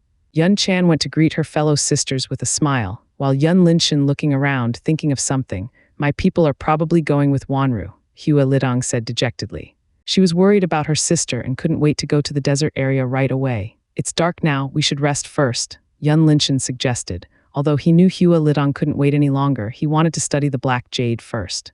Hua Lidong was anxious and wanted to reject, but she swallowed her word back in the end. She knew that even they set off now, they won't be able to find her sister in a short time anyway. Hence, resting for a night should be fine. Yun Linshan saw that she didn't object to his suggestion. He took several tents out, giving them to her and the rest before he walked toward the Misty Cloud Sex group. After setting his tent, Yun Linshan took the black jade out to study it. The black jade had complicated runes engraved all over its body. These runes were familiar to Yun Linshan, and he was confident to figure out the mechanics behind them. Yun Linshan studied it for the entire night before he finally cracked everything about the black jade. The creator of this jade was extremely clever by combining several functions together and created the long-range transmission jade that could completely avoid the mythical realm's suppression. "Is it the Poison Valley who created this?" Yun Linshan muttered to himself. He was certain nobody in the Heavenly Fortune Nation had this ability. Since the members of Yang, Hua, Chen, Lei, and even the Qi royal clans didn't seem to have this jade, the only possibility was someone behind the Luo clan gave it to them. That left with only the mysterious Poison Valley. Without thinking further, Yun Linshan took a normal transmission jade out and using a small knife to replicate the runes from the black jade on it. It took him another hour to finish 2 of them. He then called Yun Chan to his tent and tested the newly modified transmission jade. "It worked," Yun Chan said with a great surprise. Her gaze was full of admiration when she looked at Yun Linshan. "Let's go, senior sister Chan, we will set off right away." Yun Linshan put the transmission jade away and went out of the tent with Yun Chan. After everyone packing up their belongings, the group resumed their journey once again. This time, they headed toward the center of the mythical realm's direction. "It's freaking hot here," as my mother said. Hua Lidong wiped droplets of sweat out of her forehead while complaining. It had been 2 days since the group arrived at the desert area. This place was true to its name. There was nothing except for the endless sea of sands around here. Yun Linshan handed a kettle full of water to her. "How far has your mother ventured to the center area?" Hua Lidong inelegantly poured the water into her mouth before she replied. "My mother had reached the centermost area, but she couldn't get close to the mini sun-like object over there. Do you have any information related to that object? Yun Linshan asked further. Before coming here, he didn't expect to enter the desert area. Now, since he already came here, it would be a waste if he didn't get a glimpse of that so-called supreme treasure. Hua Litong gave the kettle to her fellow sister and answered, I don't know much about it. My parents once said the object should be the core of this mythical realm. Whoever got it, they will become the owner of this place. Yun Linshan fell into contemplation. For some reason, he felt a faint connection between him, the silver necklace, and this place. It was vague, similar to the time when he faced the crown. In the end, he still had no clue about it. There is something over there. Yun Chan suddenly spoke up while pointing at the seemingly peaceful sandhill 100 meters away in front of the group. Instantaneously, the sand's surface rippled, and slowly increasing the speed until it formed into a giant tidal wave of sand. There is something beneath the sand, profound beast, Yang Ping uttered while taking out a sword. Tzzzzzz, the dust of sand filled the air, along with a strange noise approaching Yun Linshan's group. Beneath the sand waves, there was something huge, appearing similar to a giant worm, diving toward them at high speed. Its golden earthworm. Everyone spread out. Hua Litong recognized the colossal figure under the sand and shouted out loud. Everyone hastily moved away from each other and created a protective barrier around their bodies. Yun Linshan raised his bow, aiming at the incoming earthworm with an intense ice power gathered at the tip of the arrow. Boom. The arrow was released, traveling through the air and hit the target accurately, making the golden earthworm to show itself above the sand. Its body was enormous, estimating 20 meters long. It had golden-colored skins, looking extremely sturdy. When it opened its mouth, several frightful teeth could be seen. Yua, it's so disgusting. Hua Fei spoke with an unsightly expression as if she was about to retch up. It's not the time to complain. Attack, Hua Lidong said loudly and quickly launched an attack on the golden earthworm. Roar, the golden earthworm howled angrily and the sand waves finally fell on everyone's head. Boom. The huge sand waves immediately drowned everyone in the world of sand. What's wrong with these profound beasts? Do they love playing waves that much? And where the hell is this place? Yun Linshan complained while looking around in puzzlement. The moment when the sand waves engulfed him, he didn't feel much except for a certain degree of impact. Following that, he found himself appeared in a huge gloomy cave with no sign of life. It was as if he got teleported here. The cave was dark and humid, which contrasted with the earlier endless sea of sand.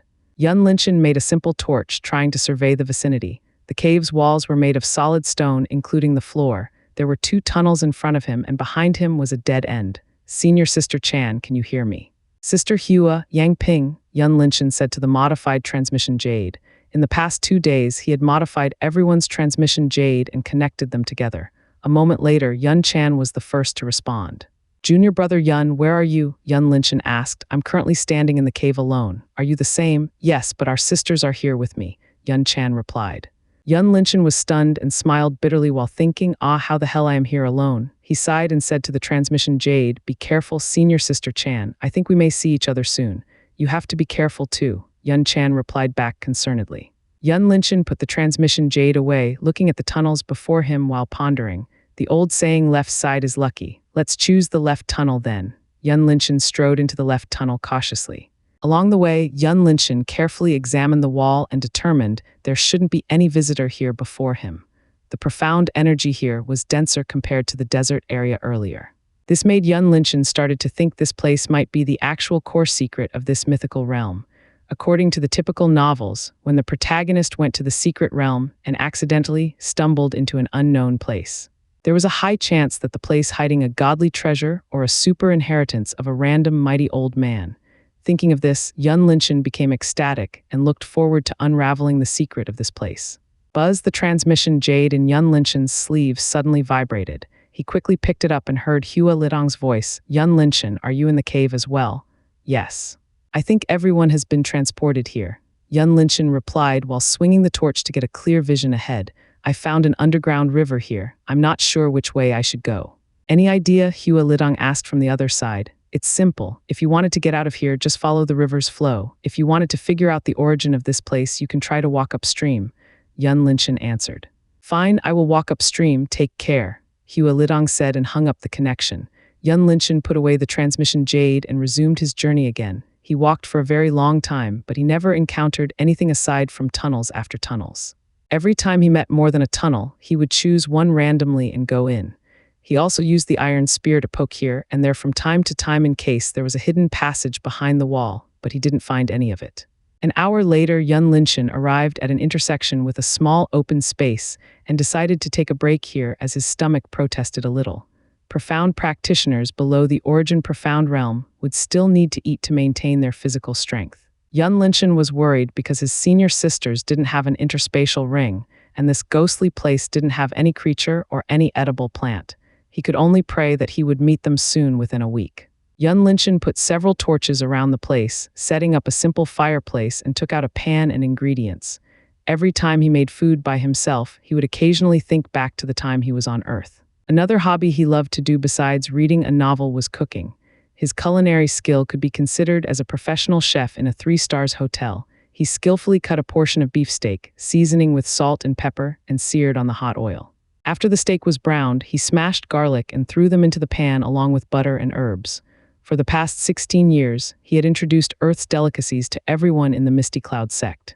Whether it was Western cuisine or Eastern cuisine, everyone in the sect gradually fell in love with these never-seen-before delicacies. Especially to Yun Lingwei, the foodie, she would pester him to teach her how to make a cake and other pastries from Earth. When the steak was done, Yun Linshan slowly cut into a mouthful piece before savoring it one by one. This is true happiness," Yun Linshan said with a joyful expression. Squeak. Yun Linshan abruptly stood up when he heard squeak sounds rang out nearby. The iron spear appeared in his hand while he looking around cautiously. Staying here for hours, he never met any creature before. This was the first time he heard other sounds besides his own steps. At this moment, a red rat poked its head out behind the tunnel's wall, staring at Yun Linshan, more precisely, staring at the piece of steak. Yun Linshan was surprised upon seeing this small creature. Searching for the information about this rat in his mind, he found out that he didn't recognize this creature at all. Its appearance was similar to a normal dirty rat, but the size was 3 times bigger. The notable points were a golden sheen in its eyes and fiery red furs, making it appear special. Yun Linshan didn't feel any hostility or malice from the rat. He sat down, put the spear on the side, and picked up one of the steaks. He said, "Do you want to eat?" The rat's eyes lit up and started drooling. It almost gave a nod in a reply, but shaking its head in the end after wrestling between hungry and safety for a while. Yun Linshan chuckled when he saw this scene. He tossed the steak toward the rat, and the latter received it before hiding itself behind the wall. Since this place was extremely quiet, he could hear a gnawing sound from time to time clearly. 10 seconds later, the rat poked its head out again, staring at Yun Linshan with its big golden eyes as if it was begging for another piece. The rat never ate anything like this before. This was the first time it tasted a salt and pepper flavor and wanted to get more of it. "Want more? Come here." Yun Linshan seduced it by stuffing the steak into his mouth, slowly chewing with a blissful smile. The rat was hesitating once again, but when it saw Yun Linshan's expression as if he was ascending to heaven, the last line of defense in its heart crumbled instantly as the rat ran to his side in a flash. Yun Linshan took out another plate and gave the rat a portion of steak. The bizarre scene occurred afterward. One human and one rat happily eating a meal together. Have you ever heard this saying before? There is no free lunch, not right, it's dinner now. There is no free dinner in the world. It's time for you to give something in return. What do you think? Yun Linshan poured water to the rat and himself as he asking. To this point, he was certain this rat possessed intelligence and could understand his words. He wanted to ask the whereabouts of others. Squeak, the rat rubbing its stomach and tilted its head cutely when it heard Yun Linshan's question. A moment later, it seemed to understand his words. It turned around and rummaged through something on its body. When it turned around, a piece of profound stone could be seen in its hands. Middle-grade profound stone. Yun Linshan didn't mean to let the rat give a treasure in return, but when he saw this middle-grade profound stone, he was shocked. The rat put the profound stone before Yun Linshan and let out a low squeak as if telling him to take it. Yun Linshan didn't take it. He asked, "Where did you get it from? Also, have you ever met anyone around here besides me?" The rat tilted its head once again in a confusion, before it pointed to the right tunnel with a squeak. "You mean you get this stone from there?" Yun Linshan asked for a confirmation. The rat nodded its head in a reply. Yun Linshan quickly cooked another portion of steak and gave it to the rat. "Can you show me the way?" "I'll give you this." The rat drooled once again, even though it was already full. The temptation was too great. It agreed with Yun Linshan's request almost instantly. Yun Linshan packed everything up and followed the rat into the right tunnel. Along the way, he didn't meet any creature like before. He was curious where this rat came from. An hour later, the rat led Yun Linshan to a spacious area that resembled a hallway.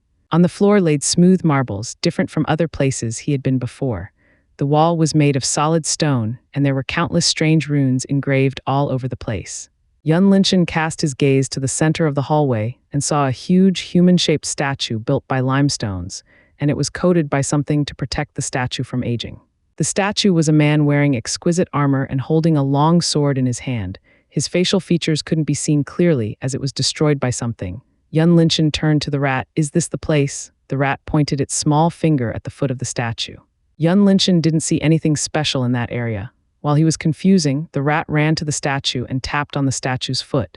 Instantaneously, the statue trembled slightly before it slowly moved away from the place, revealing a hidden passage beneath it. Yun Linshan was surprised once again.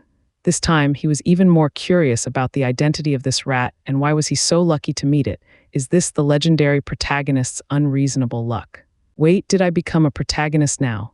Yun Linshan made a funny thought in his mind as he followed the rat into the passageway cautiously. The passageway led Yun Linshan and the rat down to another open space. Along the way, he carefully checked the surroundings in case there was a trap. To his surprise, there was no danger around here. The open area was like a living room with 3 iron doors connected to other rooms. On each door, there was a sun symbol engraved on it. Yun Linshan's mind subconsciously connected this to the name of the mythical realm instantly. He was certain this place contained a secret of the blazing sun mythical realm. He turned to the rat and asked, "Are you alone here?" The rat tilted its head slightly before giving a nod in reply. Yun Linshan stared at the rat for a while as he pondered. This rat has red furs and there is a sun here. Don't tell me it has a connection with this place. As a veteran novel reader, of course, he was familiar with this kind of encounter. A mysterious creature that could come and go freely in this kind of secret place. He didn't need to find any information around here to confirm his thoughts at all, because he was almost 100% certain there was a relationship between the rat and this place. "What are those doors?" Yun Linshan asked. "Squeak." The rat squeaked once and moved to the door on the right side.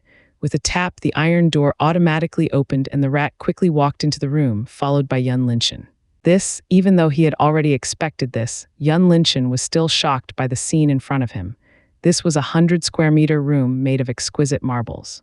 On the ground, there were several middle-grade profound stone piled up into a small mountain.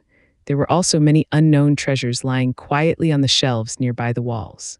From weapons to unidentified jade bottles, everything was covered with dust. Evidently, there was no one except for the rat had visited here for who knows how long. Yun Linshan had seen every treasure in the Misty Cloud Sex treasury before, and he was sure their values couldn't be compared to the items in this room, first Celestial Buddha Lotus and now these treasures. My luck is surely on a par with the protagonist in the novels. Yun Linshan wanted to kneel down and shouted "awesome" to the goddess of luck immediately. After calming down, Yun Linshan turned to the rat with a trace of embarrassment. Can I take away all of this?" he asked shamelessly. Squeak. The rat tilted its head cutely once again, appeared as if it didn't understand Yun Linshan's words. Yun Linshan was speechless. "Are you playing dumb now?" He moved to the shelf on his left side and picked a small knife up. He blew the dust off before inspecting it. The knife had 2 sharp edges, suitable for being used as a stabbing weapon. Except for the complicated pattern on its hilt, its design resembled the typical combat knife on Earth. In Azure World, treasures were classified into 10 ranks similar to profound strength. It started with the Foundation rank, Essence rank, Spirit rank, all the way until the Divine rank. Yun Linshan had seen the Divine rank's weapon before. It was the Misty Cloud Sex weapon, the Misty Cloud Divine Sword, which currently within Yun Kaingsu's hands. Judging from its appearance, the knife in Yun Linshan's hand should be at least the Origin rank. Yun Linshan felt a trace of familiarity with this knife. It wasn't because there was a mysterious connection between him and the knife, but rather he was proficient with this weapon. After all, it was his second main weapon besides a gun during his time on Earth. He skillfully stabbing and thrusting for a few times before he put it back on the shelf and moved to another treasure. Aside from weapons and some well-preserved medicinal herbs, these unidentified pills in the jade bottles were already expired.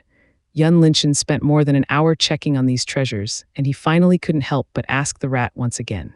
"Can I take away all of them? I will give you all my food. How about it? A good deal, right?" Squeak. The rat seemed to ponder for a moment before giving a nod in reply. A greedy smile bloomed on Yun Linshan's lips as he hastily stored everything into his interspatial ring for fear the rat would change its mind. The rat looked at its treasures, slowly disappeared one by one with heartache.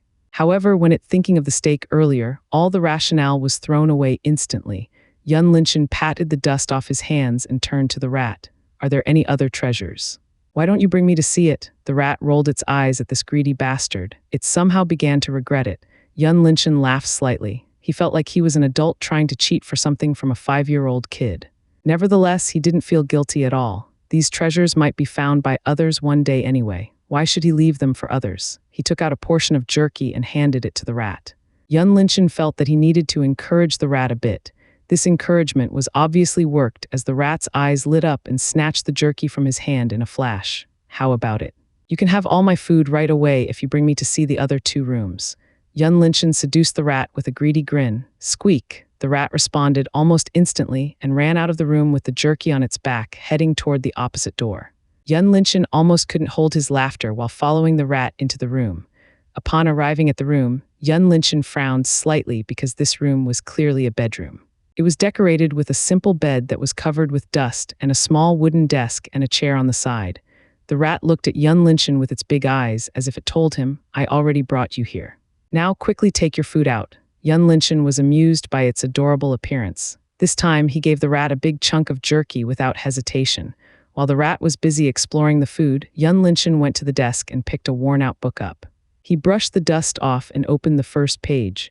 1,000 years have passed by now. I don't know how long I have to guard this place. I don't understand why that person wanted me to do this. In my view, this is clearly a pointless action. The first paragraph made Yun Linshan's brows crease together. The image of the statue above the ground flashed across his mind as he suspected the man was the one who wrote this. Who is this man? Also, who is that person he talking about? Yun Linshan was confused. He continued to read further. During this period, I have tried my best to unravel the secret behind the sun, but I found nothing as a result.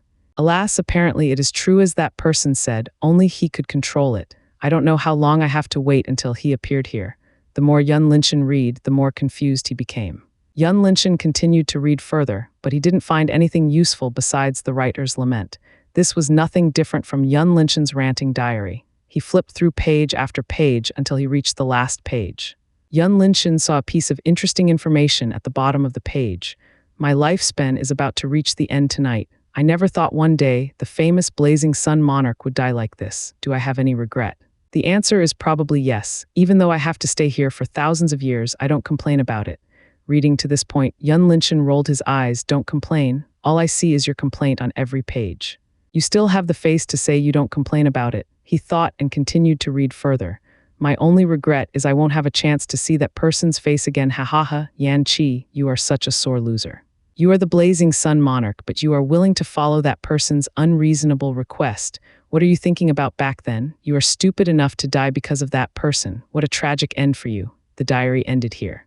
Yun Linshan was amazed by the last paragraph. Who is that person exactly? To make this blazing sun monarch stay here obediently and died out of old age. More importantly, this guy did it unconditionally. If his sexual orientation is normal, that person should be a woman. Ha, this guy is practically a licking dog on earth. What were profound practitioners cherished the most? It was their life. They had practiced the profound ways to go against the sky, to go against the unchangeable rules, achieving immortality, and became the master of their own fates. However, this Yan Chi had practically thrown away his life just like that. This action made Yun Linshan fell into deep thought for a long time. Squeak! The rat seemed to notice the change in Yun Linshan's mood. It put the jerky down on the ground and came to his side. Yun Linshan took a deep breath and turned to the rat. Do you know where is the sun? Can you bring me there? The rat was confused and shook its head, indicating it didn't know about the so-called the sun, causing Yun Linshan to give up on this matter in the end. What about the last door? Yun Linshan changed the topic. The rat nibbled the jerky while staring at Yun Linshan pitifully. Yun Linshan chuckled and gave another portion of jerky to it. However, this time the rat accepted it but didn't move away as it did before. Instead, it continued to stare at Yun Linshan. All right, you gluttonous. This time Yun Linshan handed all the jerky to the rat. The rat was happy and carefully organized its own food by putting them at the corner of the room before pulling the quilt nearby to cover it. Hey, no one will steal it from you. You don't have to hide it. Yun Linshan was amused. The rat flashed its sharp teeth at Yun Linshan before running out of the room, heading to the last door in the middle. Yun Linshan shook his head amusingly and followed it out. I'm so hungry, Yun Jiajia grumbled while rubbing her flat abdomen helplessly. We have to find junior brother Yun as soon as possible. I'm afraid he might encounter danger, said a woman with short hair in a Misty Cloud sect's uniform. Her name was Yun Ting. All the 6 women from the Misty Cloud sect had ventured around this ghostly place for a day now, and they couldn't find any clue about this place. They didn't even encounter any creature or any plant. The spared food they had certainly not enough for them to last until the end of the 1 month time. Why don't we contact him again? Another woman with an abundant chest said. She was the youngest among them. Her name was Yun Li. Yun Chan, who was the leader of the group, took the transmission jade out, contacting Yun Linshan. However, after waiting for a full minute, she didn't get any response from him. Her heart immediately grew worried. She turned to the group and said, "Let's increase our speed." Everyone looked at each other and quickly understood something. Yun Linshan was possibly facing a danger right now. Before coming here, they were strictly instructed by Yun Kaiangsu to keep him safe no matter what. Now, if they couldn't accomplish their duties, it was hard to tell what were they going to face after returning to the sect. The group hurriedly moved along the seemingly no-ending tunnel. All of a sudden, Yun Chan, who was at the forefront, raised her hand up, signaling everyone to halt their movement as she discovered a group of 8 men in the distance. "Everyone look, we got a jackpot," said a handsome youth with a silver spear in his hand. "Ha ha ha, our luck is too good." When everyone saw Yun Chan and the rest, their eyes lit up and rudely swept on the women's bodies with a wretched grin on their faces. Yun Chan quickly determined their strength and identities. 5 of them were the member of Luo clan and other 3 came from the Chen clan. Their strength should be between the 7th level to the 10th level of Essence Profound Realm. "Prepare for the battle," Yun Chan whispered while gripping the short sword firmly. The other 5 sisters behind her were also taking out their weapons, glancing at each other with a tacit understanding. All of them were carefully selected by Yun Runyu, of course. They were the best among the best in their generation. Facing the enemy with a higher number, they didn't even flinch in the slightest. On the contrary, a trace of fighting spirit could be seen in their eyes as they were so excited. The handsome youth with the silver spear frowned slightly. Although he appeared arrogant, he indeed had the intelligence and strength to back it up. When he saw Yun Chan's group, he quickly told his comrades to not underestimate them and prepared for the battle with all they had. "Why don't we, damn it?" The handsome youth didn't even finish his sentence. Yun Chan's figure suddenly had magically appeared in front of him with a powerful force descended on his head, causing him to urgently block with his spear. Clang! Yun Chan's short sword collided with the handsome youth's spear, sending him back to his group. Without giving them a breather, Yun Chan lowered her head slightly and several arrows passed above her, rushing to the enemy's group. "Kill them!" The handsome youth blocked the incoming arrows with difficulty while shouting at his comrades. The other 7 men swashed the arrows to the side and made a counterattack, aiming at Yun Chan. Because the tunnel was too narrow, around 8 meters wide, using a spear was extremely difficult. Not to mention there were so many people around. They could accidentally hurt each other if they weren't careful enough. The spear gleamed with a red light shot at Yun Chan. The latter didn't try to evade but chose to confront head-on as she fearlessly swung her short sword that shone with ice energy toward the spear. Bang! The spear's user lost his balance due to the powerful impact and his body swayed to the side. Colliding with another man beside him caused the 2 of them to hit the wall. At this moment, Yun Li and Yun Ting had arrived at Yun Chan's side, and both of them swiftly thrust their swords toward the 2 men, who were slumped near the wall with immense force. Puff, puff. Yun Li and Yun Ting's swords pierced into the 2 men's hearts, ending their life before they pulled the swords out and retreated backward. Everything happened too fast, and the other 6 men didn't even have time to react. 2 of his comrades had already turned into corpses, lying on the ground in a pool of blood. Except for the youth with the silver spear, the other 5 men were scared witless by Yun Chan and the other 2's swift actions.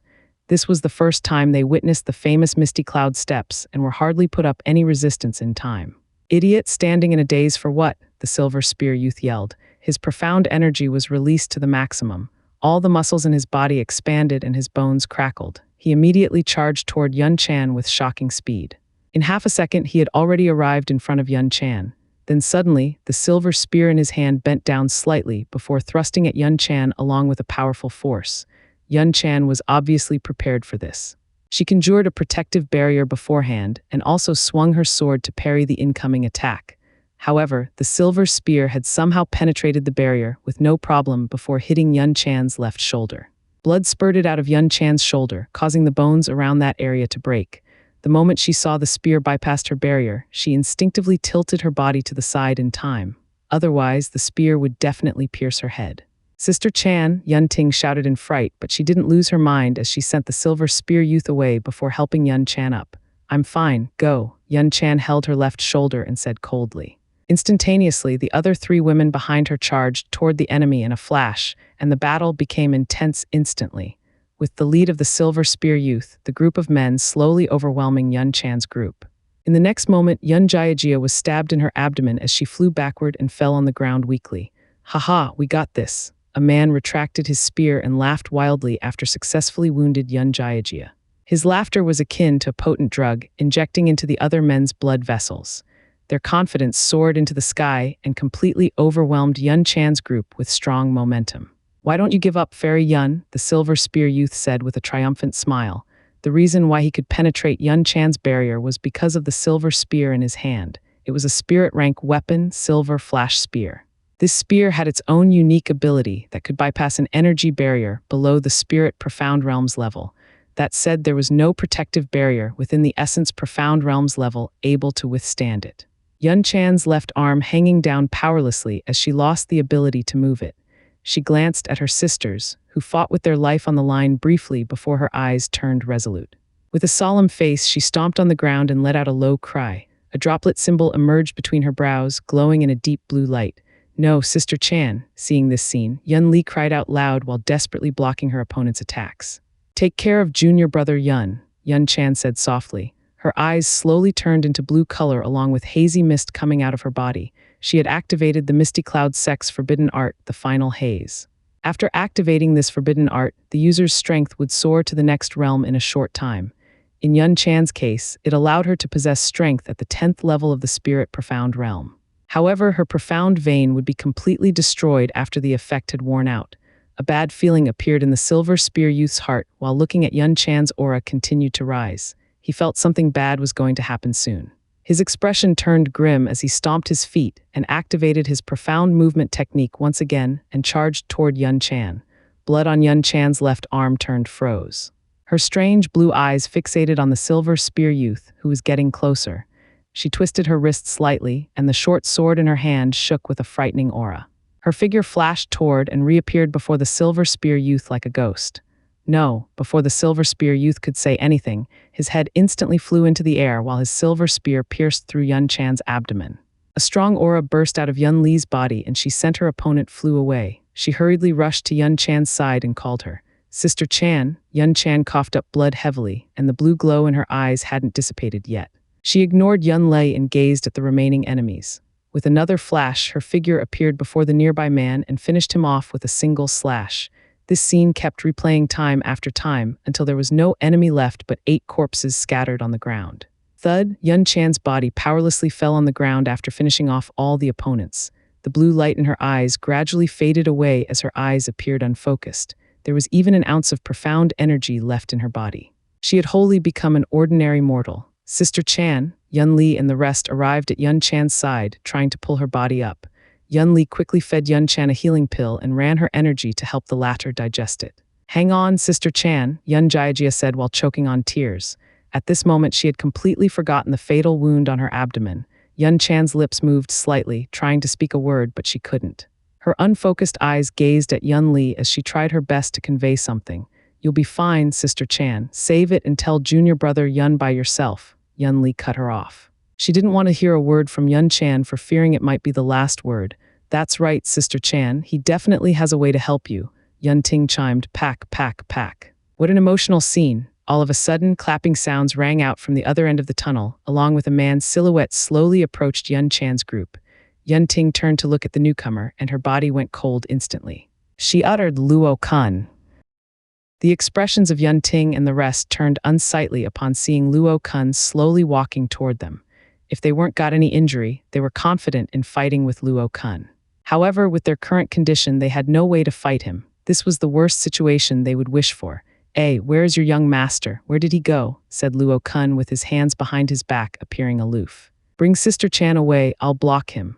Yun Ting's eyes turned resolute. She had made up her mind, sacrificing herself to let her sisters escape. Yun Jiajia wanted to say something, but Yun Li interrupted her by dragging her and Yun Chan, retreating as fast as possible. "Who let you go?" Luo Kun spoke playfully as his figure flashed and reappeared before Yun Ting. A long golden spear in his hand thrust forward at her abdomen at lightning speed that Yun Ting couldn't even react. Puff. The golden spear easily pierced through Yun Ting's body and blood immediately gushed out like a fountain. "Sister Ting," Yun Jiajia cried out loud. 2 streams of tears kept flowing down on her cheeks. "Tusk. This is a top talent from the Misty Cloud sect. Trash." Luo Kun pulled the spear out while looking at Yun Ting's pale face in disappointment. Yun Ting gritted her teeth and quickly activated the final haze. Seeing a droplet symbol appeared between her brows, Luo Kun, who had observed the entire battle earlier, immediately knew what she wanted to do. His left hand clenched into a fist and punched at her lower abdomen in full force. Ah! Yun Ting screamed in pain as her body flew away like a cannonball before she fell to the ground motionless. The droplet symbol on her forehead gradually dissipated, returning to normal as if nothing happened before. No, Yun Jiajia struggled hard, trying to break free from Yun Li. She wanted to rush to Yun Ting, but she wasn't strong enough. Yun Lei and the other sisters' eyes turned red. They knew they couldn't go back to help Yun Ting. Otherwise, the escape opportunity that Yun Ting had created for them would be in vain. They could only endure the pain in their hearts and continue to retreat. Phew, thankfully, I stopped her in time. Otherwise, it would be troublesome. Luo Kun pretended to be nervous by wiping non-existent sweat on his forehead. His gaze landed on the wailing Yun Jiajia and the rest in the distance. Hey, don't care about her. Why don't you come back and bring her away? Luo Kun teased and walked toward them unhurriedly. When he arrived next to Yun Ting, Luo Kun squat down and stroked her cheeks with an evil grin. What a flawless skin. It would be a waste if you died like this. I heard that the woman from the Misty Cloud sect never interacted with a man before. Would you like to try it? His hand trailed from Yun Ting's cheeks down to her bosom as he squeezed slightly. Wow, so bouncy! Tears flew out of Yun Ting's eyes. She wished she could die instead of getting humiliated by Luo Kun. However, she simply couldn't move her body and her profound vein was shattered by Luo Kun. There was no way she could kill herself. Luo Kun used his finger to wipe away Yun Ting's tears and licked it slightly. He said, "Don't be sad, look at the bright side. At least you don't have to die as a virgin." Isn't it good? He licked his lips while staring at Yun Ting's body with a lustful desire in his eyes. Just as he was about to tear Yun Ting's clothes, he suddenly perceived danger as his body instinctively retreated backward and swung his spear to block the incoming attack. Clang! Luo Kun staggered backward several steps before he finally stabilized himself. He raised his head up to look at a newcomer and said coldly, "It's you, Yang Chen." Standing before Yun Ting, Yang Chen, who had arrived at the scene earlier and launched his attack on Luo Kun, gripping his sword tightly while his cold eyes fixated on Luo Kun. Taking advantage of others while they are weak, as expected from an evil creature like you, Luo Kun, Yang Chen said coldly. After coming to this mythical realm, Yang Chen tried his best to find Luo Kun, but he had no clue about it. 2 days ago, he got the news from the Li clan's people saying Hua Wanru and Luo Kun went to the desert area. He then hastily followed to the desert and somehow ended up in this place. When he thought he probably couldn't get revenge during this exploration, he suddenly heard a battle's sound nearby and came to take a look. Surprisingly, he saw Yun Li's group as well as Luo Kun. Heh, don't try to act righteously here. A loser like you has no right to talk to me like this. Do you think after gaining your profound vein back, you can fight me? I'll let you see that trash will always be trash, Luo Kun said with a confident smile. He drew his spear to the front and executed his profound movement technique. His body shot at Yang Chen like a lightning shadow. Yang Chen quickly tossed Yun Ting toward Yun Li in the distance and released a terrifying aura before he was also charged at Luo Kun fearlessly. Luo Kun's spear shadows ruthlessly thrust forward, while Yang Chen's sword shadows were also shot at Luo Kun. Boom! The collision between the two caused the surrounding hard stones to crack. Both of them instantly flew away 50 meters from each other. Luo Kun stabilized himself on the ground. His eyes narrowed slightly. Not bad. Not only you regained your strength back, but you're also even stronger than before. Yang Chen shook his wrist slightly to get rid of the numbness. From the attack earlier, he realized that Luo Kun definitely hid his strength back then. Even without the interference from that expert, it was hard to tell who was the winner in the end. He glanced at Yun Li and shouted, "Leave here, go find brother Yun." Yun Li hesitated slightly before she cupped her fists. "Thank you, young Master Yang." She then pulled everyone away. At this moment, Luo Kun suddenly appeared before Yang Chen with a powerful force on his spear. "You still have time to care for others." Yang Chen flexibly parried the spear with his sword and sent out a punch at Luo Kun's face in return. Luo Kun bent backward to avoid Yang Chen's punch while his right leg kicking at Yang Chen's abdomen, causing the latter to retreat several steps. Without giving Yang Chen a breather, Luo Kun twisted his spear slightly, releasing a mighty force as he thrust forward Yang Chen. His spear shone in golden light and there was a faint image of a dragon coiling around it. Yang Chen's expression turned solemn. He let out a low cry as a powerful aura burst out of his body. The moment he swung his sword down, countless sword-intense shadows appeared in the air, dancing as if they were alive. Boom, the dragon's image and the sword-intense shadows collided with each other, causing clouds of dust to fill the air. However, both Yang Chen and Luo Kun didn't flinch at this. They continued to launch their offensive techniques on each other with all their might. The battle became intense. Countless sword-intense shadows and the golden dragon scattered all over the place, and they would collide with each other from time to time. This was the pinnacle of the Essence Profound Realms battle. Die. Golden Dragon returned to the sky. Luo Kun's muscles bulged up. His face revealed a frightening savageness, and his explosive roar reverberated through the tunnel. Luo Kun's thrust of the spear was unbelievably swift. It was swifter than any movement he did before. An illusory golden dragon's image appeared around the spear, letting out a terrifying roar as it rushed to Yang Chen. A trace of ruthlessness flashed across Yang Chen's eyes. He moved his sword to the front of his face and yelled loudly, "Burning flame of annihilation!" Instantaneously, a frightening flame ignited on Yang Chen's sword. His figure charged toward Luo Kun as he ignored the golden dragon completely. In his eyes, there was only Luo Kun's figure. It was the first time in his life that Luo Kun's heart gave birth to fear. He understood what Yang Chen wanted to do. Puff, Yang Chen's left arm was struck by the golden dragon's image, causing his blood and flesh to spurt out. However, his movement speed didn't slow down in the slightest. He arrived above Luo Kun and quickly swung his flame sword down on Luo Kun's head. Luo Kun felt a scorching heat descended on his head. He flexibly lifted his spear with both hands to clash with Yang Chen's flame sword head-on. However, Yang Chen's momentum was too great. Luo Kun couldn't entirely block Yang Chen's sword, and both of his arms instantly burned. Arg! Luo Kun cried out painfully. His eyes turned bloodshot, staring at Yang Chen with extreme hatred as if he wanted to eat him alive. Suddenly, Luo Kun stepped back and took a pouch from his interspatial ring out. He didn't hesitate to throw it at Yang Chen. At the same time, he plunged his spear into the pouch, and a bizarre purple mist immediately filled the air. The moment he saw Luo Kun took the pouch out, Yang Chen immediately determined it as a poison. He released his profound movement technique and retreated away from the place. He swirled his sword at high speed to create a gust of wind to blow the purple mist back. However, the mist didn't seem to move as he thought. It still slowly floated toward him. "Next time I see you, it will be your death date." Luo Kun's voice rang out from behind the mist, and his figure quickly retreated from the scene. Damn it, Yang Chen was furious. Letting Luo Kun escape this time, he didn't know how long he would meet him again. He glared at the purple mist hatefully for a while before he turned around and moved away, tracing Yunlei's group.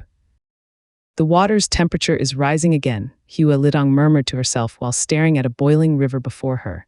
After walking upstream along the river for a day, she noticed the river's temperature had continued to rise. At this moment, she was certain it had already reached over 100 Celsius. Is it related to the sun-like object? It must be. Hua Lidong's eyes lit up when she connected the rising temperature to the sun-like object from her mother's words. Maybe this place is the real mythical realm's core. She came to a conclusion and became ecstatic all of a sudden. Hua Lidong increased her pace in the hope she could reach the center area soon. Suddenly, she paused her step, drawing the sword out, and said coldly in a certain direction ahead of her, "Who, Sister Lidong?" A female silhouette emerged behind the wall and exclaimed in surprise. "Sister Mingli." Hua Lidong was surprised as well. She didn't expect to see Yang Mingli here. Both of them were the same generation. Since Yang Chen and Hua Wanru had been in love with each other, the relationship between Yang Mingli and Hua Lidong was naturally getting closer. They could be considered a good friend. "How have you been?" Hua Lidong put her sword back and approached Yang Mingli with a smile. "I'm good. I'm trying to find my brother right now," Yang Mingli answered. She paused for a moment and asked further, "How long have you been here?" "I've arrived here yesterday. What about you?" Hua Lidong replied. "I've been tracing Luo Kun for several days, but I lost him now." Yang Mingli then lowered her head apologetically. "I'm sorry, Sister Lidong. I can't bring Wanru back from Luo Kun." She saw Hua Wanru together with Luo Kun, but she alone didn't have enough strength to rescue her. "Is she okay?" Hua Lidong hurriedly asked. Her face was full of worry. Yang Mingli nodded her head. "She should be fine. I think she's already separated from Luo Kun after coming here. Along the way, I've killed 3 people from the Luo clan, and they didn't seem to know Luo Kun and Wanru's whereabouts." Hua Lidong let out a sigh of relief. She said, "That's good. Did you find a black jade from those men?" Yang Mingli took out the black transmission jade and said, "This one." Hua Lidong explained, "Yes. People from the Luo clan can use this jade to contact each other. Before coming here, Yun Linshan had modified our transmission jade by using this black jade as an example. Now we can contact each other. Senior Yun. He can do this too." Yang Mingli was surprised. "What kind of enchanting talent is this? Not only he has high attainment of medical profound art, but he is also a talented inscriber too. She didn't know what to say anymore. Hua Lidong nodded firmly. Yes, he is a true genius. I'll contact him now. Maybe he has already met the others. She then took the transmission jade out and tried to contact Yun Linshan. However, there was no response after waiting for a full minute. Hua Lidong frowned. Did he encounter something? She then switched to contact Yun Chan, but the result was still the same. There was no response to her. The frown on Hua Lidong's face grew deeper. She tried again. This time she contacted Yun Li. Sister Yun Li, are you there? Sister Hua, we encountered Luo Kun and his men. Currently, we're together with young Master Yang Chen. Sister Chan and Sister Ting are heavily injured. Yun Li's voice rang out from the other side. Both Hua Lidong and Yang Mingli glanced at each other with serious expressions. Hua Lidong asked, where is Luo Kun? Did you manage to kill him? No, young Master Yang Chen said he ran away. Yun Li replied. Understood, please find a place to recuperate first. Hua Lidong said with a heavy tone. Let's go. We need to increase our pace. Hua Lidong didn't wait for Yang Mingli to reply. She speedily walked forward while Yang Mingli following closely behind. What a beautiful place, Yun Linshan exclaimed while looking at the surroundings. When he first stepped into this place through the middle door, a faint heat wave immediately hit his face, following by a bright light that could possibly blind him.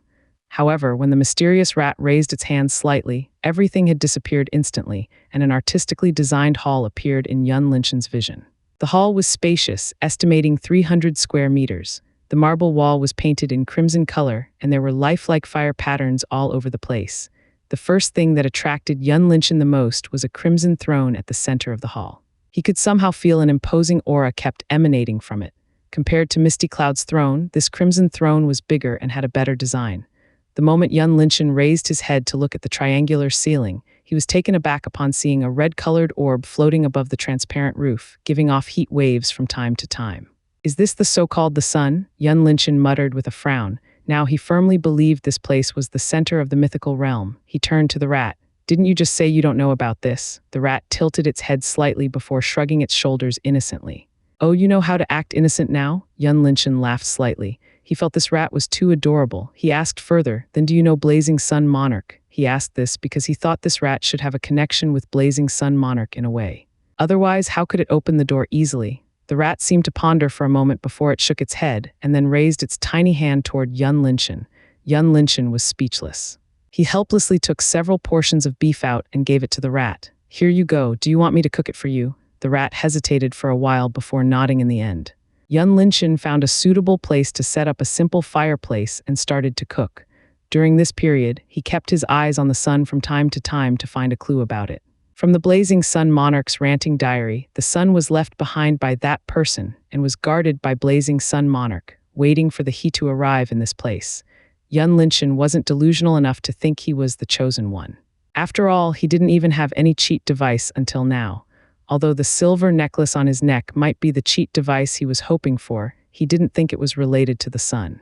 A while later, Yun Linshan handed steaks to the rat and decided to look around the place. He started with the Crimson Throne first. Boom! The moment he drew closer to the Crimson Throne, a powerful gust of heat burst out and blasted Yun Linshan away several meters. What the heck? Yun Linshan exclaimed angrily. Fortunately, he reacted quickly and didn't get any injury when he landed on the ground. What's going on? Yun Linshan turned to ask the rat. The rat was busy eating the steaks heartily. When it saw Yun Linshan got blasted away, a smirk appeared on its lips as if it was mocking him. Yun Linshan was speechless when he saw this. He moved to the rat and tried to put all the steaks away, but the rat nimbly avoided him to the side and continued to eat. Yun Linshan gritted his teeth and swore in his heart to pay back at the rat later. He turned toward the Crimson Throne once again. This time he carefully approached it with small steps. Boom. Yun Linshan got blasted once again, but it allowed him to get a piece of information. He could not get within 20 meters of the Crimson Throne. Otherwise, he would get blasting out instantly. What should I do? Yun Linshan touched his chin and fell into deep thought. Now he was certain there was something on the Crimson Throne. It could be a secret of this place or a treasure. Hence, he had to find a way to get near it. He glanced at the rat and let out a sigh. Tell me, what do you need? Naturally, the fastest way was to let the rat solve the problem for him. The rat smirked and raised its hand toward Yun Linshan, asking for more food. Hey, I still need to eat, okay? I don't have much food left. How about this knife? Yun Linshan pulled out the knife he got from the treasure room before. The rat rolled its eyes as if it said, didn't you just take it away from me earlier? Do you think I'm a fool? Yun Linshan sighed in disappointment. It seemed the rat was not stupid. He looked at the food in his interspatial ring and finally brought a chicken out. Here. Do you want me to cook it for you? The rat sniffed at the chicken slightly and felt it wasn't fragrant as the steaks, but it still gave a nod in the end. Yun Linshan sighed helplessly and set up another fireplace. How did I suddenly become this rat's personal chef? He wondered. 20 minutes later, Yun Linshan finished cooking a simple grilled chicken and handed it to the rat. The latter couldn't resist the garlic and pepper aroma as it quickly took a big bite on the golden brown grilled chicken. Yun Linshan patiently watched the rat eating happily without saying anything. The grilled chicken was gone in 2 minutes, leaving its white bones on the floor. It's time to do your job now, Yun Linshan said to the big belly rat. The rat glared back at him in dissatisfaction, but still did as promised. It slowly walked toward the crimson throne and tapped gently on an invisible barrier 20 meters before the throne. Instantaneously, Yun Linshan felt there was something disappeared from the place. The invisible barrier had gone completely. Yun Linshan followed the rat behind. When they arrived in front of the throne, Yun Linshan could see an exquisite fire pattern that was carefully engraved on it. It was the design that a 0-point on art subject like Yun Linshan couldn't understand. While Yun Linshan appreciating the crimson throne, a trace of melancholy flashed across the rat's eyes when it gazed at the throne. Its expression was entirely different from before. Its current appearance had resembled human more than a simple rat. Naturally, Yun Linshan failed to notice it. His attention was solely focused on the crimson throne as he searched for its secret. Later, he couldn't find anything and turned to the rat. Is there any secret on this throne? The rat didn't react to Yun Linshan's question, but it reached its hand out to touch the crimson throne gently. Following that, the pattern on the crimson throne suddenly glowed in crimson light, causing Yun Linshan to subconsciously take a step back. Finally, you've come. Suddenly, an ancient voice echoed throughout the hall. Yun Linshan startled for a moment before he reacted. Are you the blazing sun monarch? I am. The ancient voice resounded along with an illusory silhouette that appeared above the throne. Yun Linshan raised his head to look at the illusory silhouette slightly. The silhouette appeared as a handsome young man clad in fiery red attire with a black-colored dragon pattern. His brows were sharp and slanted up slightly at the end. His eyes were like an eagle. It was as if nothing could be hidden under his gaze. Yun Linshan didn't know whether it was his imagination as he saw a small fire image within the man's pupils. I've been waiting for you for a long time. The blazing sun monarch slowly descended to the ground. His eagle-like eyes stared at Yun Linshan for a while before he asked, "What is your name?" Yun Linshan knew he might possibly encounter the typical guardian spirit trope at this moment. He cupped his fists and replied respectfully, "This junior's name is Yun Linshan. I pay respect to senior blazing sun monarch." Yun Linshan, good name, the blazing sun monarch muttered to himself. His gaze inadvertently landed on the silver necklace around Yun Linshan's neck, and his pupils shrank slightly before returning to normal a second later. You can call my name directly. I am no longer the blazing sun monarch. The blazing sun monarch, Xianxia said. Without waiting for Yun Linshan to reply, he said further, I know you have several questions in your mind right now, but we can put that aside first. I need you to come with me. Following that, he walked toward the end of the hall. Yun Linshan hesitated slightly, but he still followed him in the end. The two of them gradually reached the end of the hall. Xianxia's illusory hand touched the wall gently, and the lifelike fire pattern promptly lit up. In the next moment, a door had magically appeared on the wall, and Xianxia beckoned Yun Linshan to follow in. Yun Linshan grew numb to this kind of magical secret passage already. He wouldn't be surprised in the slightest if there was another hidden passage right under his feet. The moment he passed through the door, Yun Linshan immediately felt a raging heat wave hit his body. It was to the point he could feel an intense burning sensation on his skins. He hastily conjured a protective barrier around his body to block the heat wave. This is the sun, Xianxia spoke. Yun Linshan didn't have leisure time to look around the place before as he just finished dealing with the heat wave.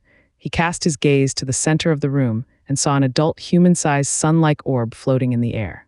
It glowed in orange-red color and small blasts could be seen on it occasionally. It resembled an image of the sun he saw when he was on Earth. Compared to the orb on the outside, this one was more realistic and more imposing. While Yun Linshan was fascinated by the sun, Xianxia said further, Since you've already read my diary, you should know that I was asked by that person to guard this. I've been guarding this for several thousand years, waiting for the destined person to come here and take it away. During this period, I've seen many young practitioners manage to arrive above this place, but none of them can get closer to the sun years after years. My will started to collapse as well as my lifespan gradually reaching its end. After I died, I left a trace of my soul here in case the destined person came to this place. Xianxia paused for a moment and turned to Yun Linshan. He said slowly, and that person is you. Wait a minute, senior. I don't think I have done anything until now. Why are you so sure that destined person is me? Yun Linshan felt this matter was escalated too fast, and he didn't even have time to consider it carefully. A playful smile appeared on Xianxia's illusory face as he replied, "You would have burned into ashes by now if you are not the destined person." FCK, Yun Linshan cursed inwardly. That meant he had almost gone to the netherworld just now. Come here, you can try to touch it. Xianxia beckoned. Yun Linshan shook his head frantically. No, Xianxia frowned in dissatisfaction. He waved his hands slightly. In the next moment, Yun Linshan felt a strong force gathered around him before he was thrown into the air and flew to the sun directly. Yun Linshan didn't even have time to curse as his body entirely merged into the sun. He felt a scorching burn all over his body, and his consciousness gradually faded into a completely dark world. As expected, he is the one. Xianxia looked at Yun Linshan, who floated in the center of the sun, and nodded his head approvingly. If Yun Linshan were to hear this, he would spit blood directly because Xianxia actually didn't have confidence at first, even though Yun Linshan didn't get burned after coming closer to the sun. But now he had confirmed that Yun Linshan was the one he had waited for all this time. Xianxia glanced at the rat that got ignored for all this time and said with a smile, "It's been a long time, my friend." The rat stood on two legs and nodded its head slightly. Yun Linshan would be shocked if he saw the rat's current appearance because it was exactly like a human and it didn't look stupid like it appeared to be earlier. Where is this place? Am I already dead? Yun Linshan found himself in a dark world. He recalled the scene earlier and couldn't help but become angry. FCK, that simp. I swear I will FCking kill you when we met next time. After venting his anger, he slumped on the ground powerlessly. He laughed to himself while muttering, Yun Linshan, since when you become this stupid? You got tricked by that simp so easily. Is my brain got nerfed somehow after coming to this world? He then let out a helpless sigh. Goodbye, my beautiful and sexy godmother. This godson of yours probably never has a chance to see you again. I hope you can take everyone to escape safely. A bunch of 16 years memory replayed in his mind like a movie. From the first day he opened his eyes in Yun Qiangsu's bosom, the image when he was taken care of by his several beautiful aunts, to the moment he left the sect under Yun Qiangsu's reluctant gaze. Everything was vivid as if it happened yesterday. Just as Yun Linshan immersed into his own memory, a bright red light flashed on his right side, causing him to subconsciously glance at it. Yun Linshan used his hand to block the light before his eyes and tried to comprehend the situation. Although he didn't know what was going on, this red light undoubtedly brought him hope. Perhaps he could transmigrate for a second time. He plodded toward the red light. The more he moved closer, the brighter the red light became. At the same time, he could feel a trace of heat seeping into his body, making him raising his doubt further. Instantaneously, the red light blended into a small fireball and shot into Yun Linshan's glabella at lightning speed that Yun Linshan couldn't even have time to react. Arg! Yun Linshan screamed painfully as he felt an immense scorching heat spread through every part of his body. His muscles involuntarily bulged up and veins could be seen clearly. Within 10 seconds, his entire being was drenched in sweats, and all of them constantly vaporized, shrouding him in white mist. At the outside, Xianxia was currently talking with the rat. When he noticed the change on Yun Linshan, both of them quickly turned to him with a great surprise on their faces. He absorbing it, Xianxia exclaimed in shock as he saw the sun slowly shrank in size. Sure enough. That thing is not ordinary, Xianxia spoke. His eyes fixated on the silver necklace that was greedily sucked the sun's aura like a vacuum machine. He turned to the rat.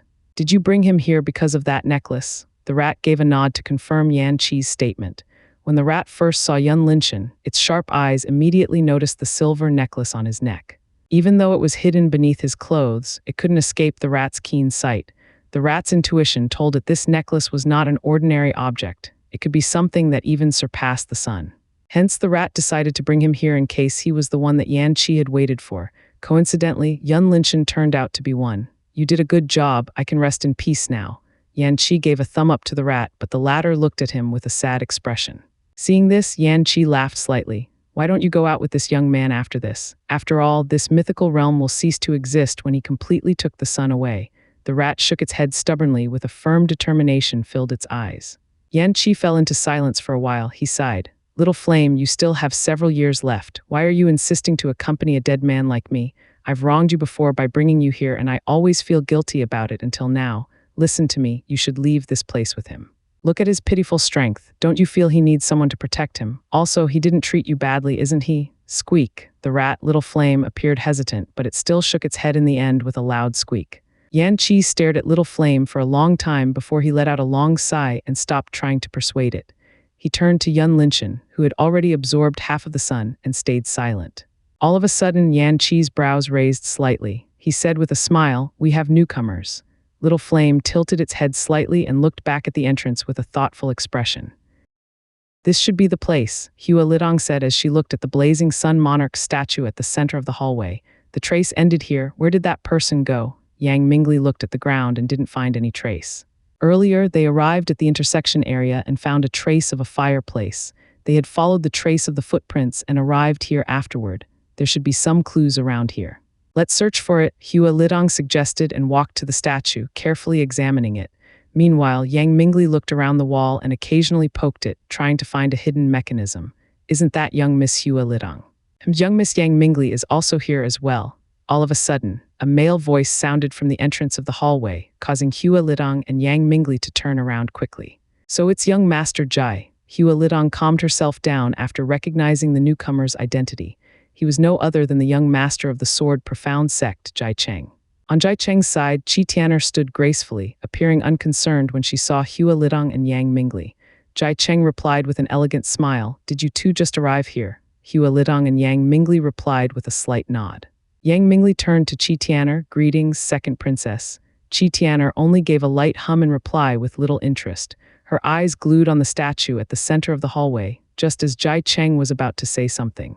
He frowned slightly as he looked back and saw a female figure slowly appeared in his sight. He greeted, "I didn't expect to meet young Miss Hua Litong and young Miss Hua Wanru at the same time. It seems my luck is quite good." The female figure was Hua Wanru, who had wandered around this maze for several days before she found a way to this place. When she saw Jai Cheng, her countenance changed slightly. "It's young Master Jai, what did you just say? Did you meet my sister, Wanru?" Hua Lidong was surprised when she heard her younger sister's voice and hurriedly ran out of the hallway. "Big sister," Hua Wanru became excited as she speedily came to Hua Lidong and grabbed her hands with a sweet smile. "It's good that you are fine." A heavy stone in Hua Lidong's heart had been lifted upon seeing her younger sister was safe and sound. "Did you encounter our sisters?" Hua Lidong asked. Hua Wanru shook her head. "I never met anyone since I came to this place." Hua Lidong thought for a moment and was about to tell Hua Wanru something, but got interrupted by Jai Cheng first. "Two misses, why don't we go in and talk there? I have a set of tables here." Hua Lidong glanced at Jai Cheng and nodded her head. "Please." Jai Cheng made an invitation gesture, leading the two of them to the hallway before he taking a table and chairs out of his interspatial ring. As a young master of the sword profound sect, he naturally had an interspatial ring. Everyone sat around the table and Jai Cheng showed his gentleman's side, pouring tea for them. However, Hua Lidong, Hua Wanru, and Yang Mingli didn't touch it. Jai Cheng's expression didn't change. He still wore a faint smile on his lips as he asked, "May I ask, how did everyone come to this place?" Hua Lidong thought there was nothing to hide this information. She answered, "I encountered the golden earthworm and was teleported here by the sand wave." Jai Cheng nodded with a thoughtful expression. He then turned to Yang Mingli. "How about you, young Miss Yang?" "I fell into the quicksand and found myself here afterward," replied Yang Mingli. "It seems everyone has different experiences. I and Tian'er encountered nothing, but we appeared here directly after stepping into the desert plain," Jai Cheng said while pondering on this matter. He continued, "There must be something going on here. I never see any record related to this place before. Earlier, I've checked this statue, but I found nothing unusual," Qi Tian'er added. Everyone turned to look at the statue and fell into their own thoughts. At this moment in the consciousness world, Yun Linchen's body trembling non-stop as he gritted his teeth, fighting with the intense pain. His skins had become wholly red, and the new droplet of sweat instantly vaporized upon coming out of his pores. His teeth were clenched on each other, producing cracking sounds from time to time. His forehead was full of blue veins and his eyes turned bloodshot, looking very scary. The pain had reminded him that he wasn't dead, and this burning heat might be related to the sun as he perceived the change within his profound vein. Originally, Yun Linchen's profound vein was a variant type, 3 elements, wood, fire, and water. Wood and water were compatible with each other, but the addition of the fire element caused his profound vein to become chaotic and unbalanced. This was also the reason Yun Linchen's talent was so low. Furthermore, the Misty Cloud sect didn't have any profound art that was suitable to him.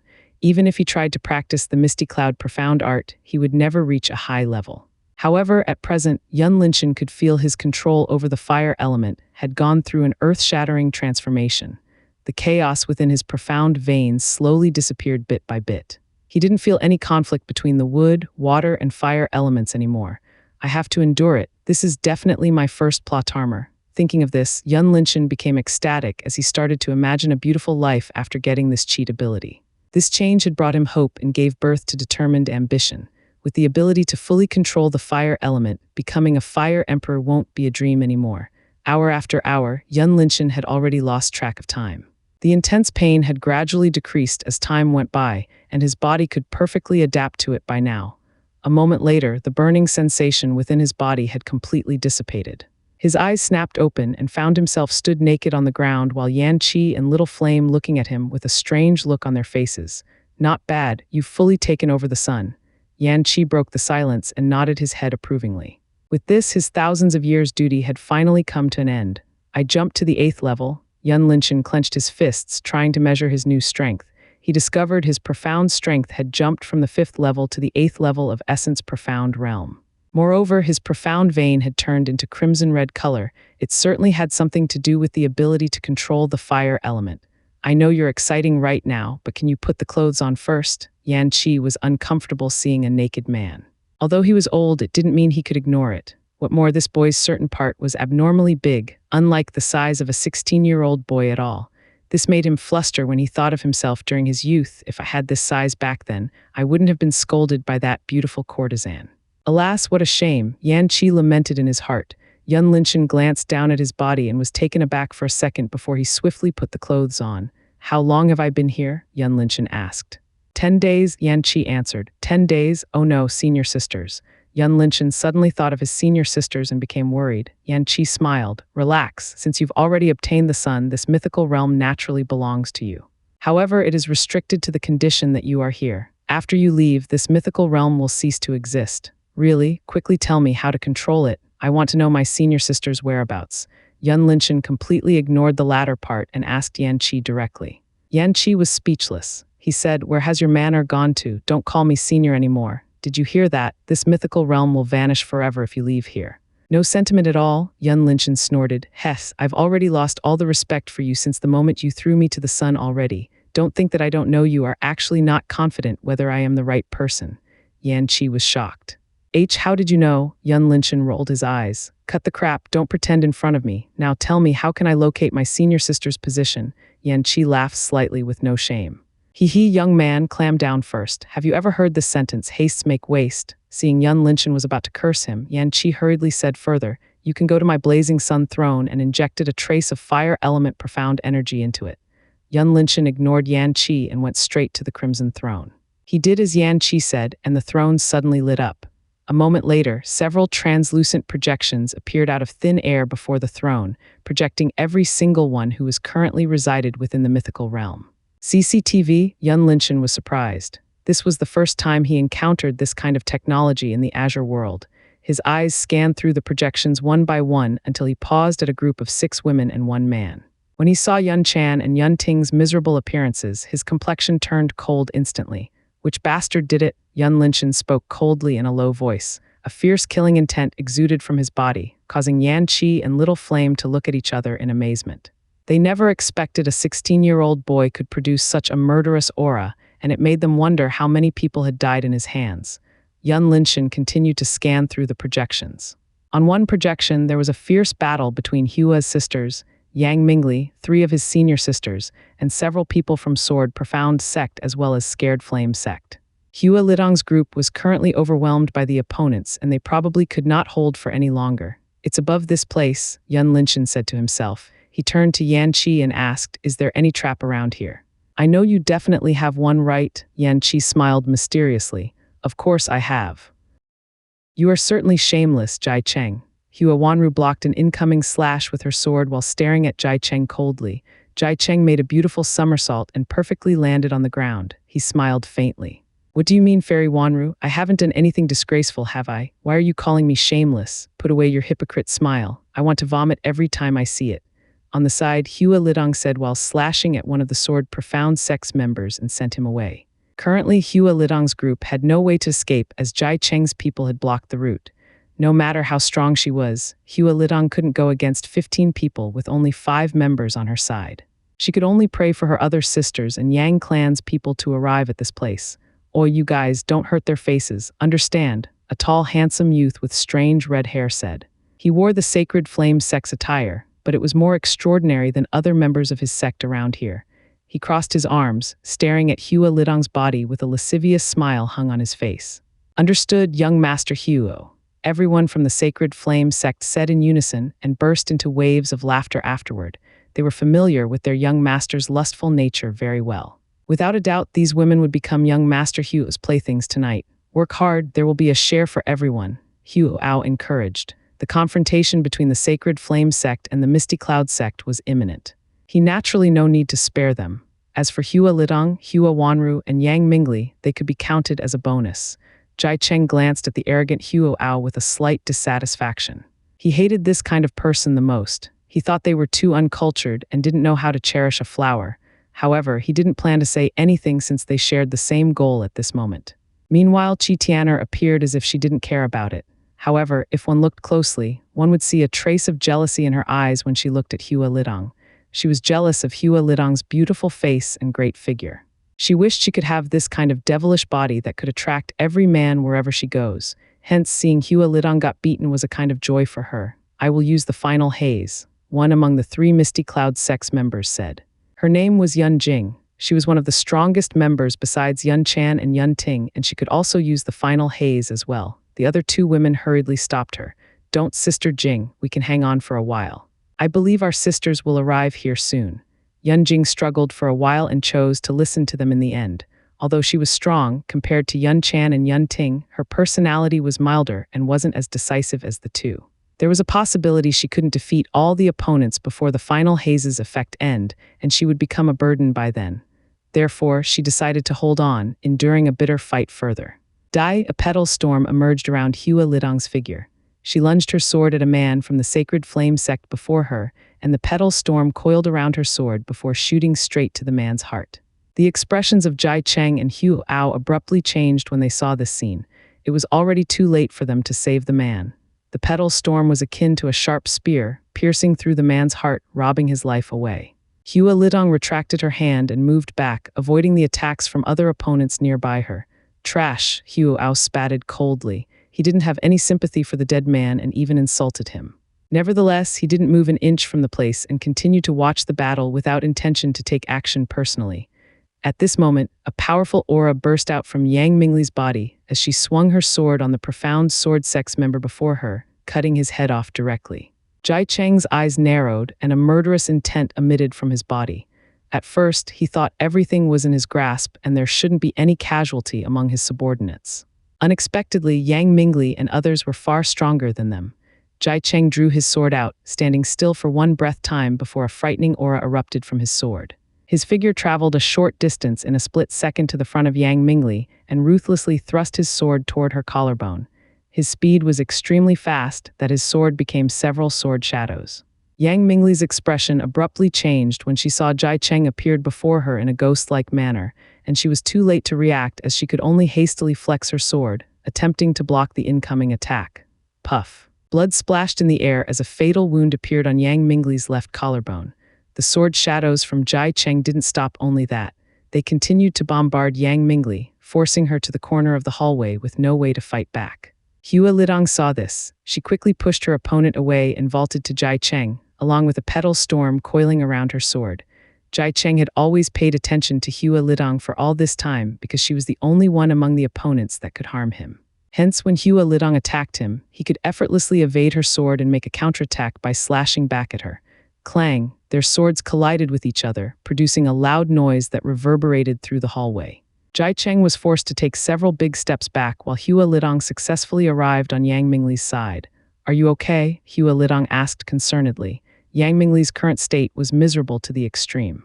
There were several holes on her robe and many fatal wounds could be seen beneath it. She lifted her head up and replied, "I'm fine." However, she knew that she couldn't use her left arm anymore. Hua Lidong didn't have the luxury time to take care of Yang Mingli as Jai Cheng had launched another attack on her. Fighting for several hours, her profound energy was almost exhausted. She had consumed several of the replenish energy pills, but they were not enough to sustain a prolonged battle. She needed to find a way to break through the current predicament. Now you know how to control it, Xianxia said with a smile after teaching Yun Linshan to control a profound formation around this place. Are you sure there is no transmission formation there?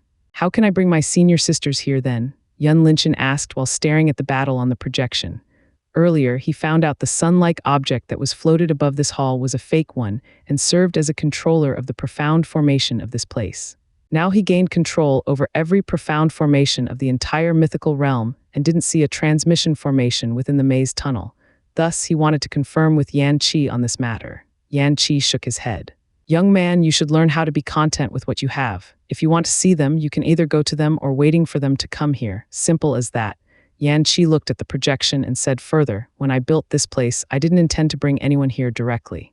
All of you appearing here was a mistake to begin with. If it wasn't because the profound formation could not suppress the sun any longer, you would never find the way this place. Yun Linshan went silent for a while. The only thing he could do at this moment was to eliminate the enemy above this place first.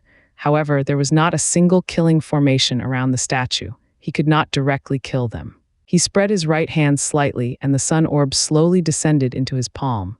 The moment he touched it, he could feel a connection between him and every profound formation around this place. A moment later, his mind moved, controlling the statue to shift backward.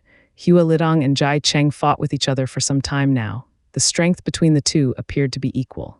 No one gained a complete advantage over the opposite party. I didn't expect young Miss Hua Lidong to hide your strength this deep. Those people who judged you as a fallen genius are truly blind. Jai Cheng gave Hua Lidong a compliment. However, Hua Lidong knew this guy was a hypocrite. She didn't put his words in her eyes and continued to slash at Jai Cheng consecutively. It seems I need to get serious now.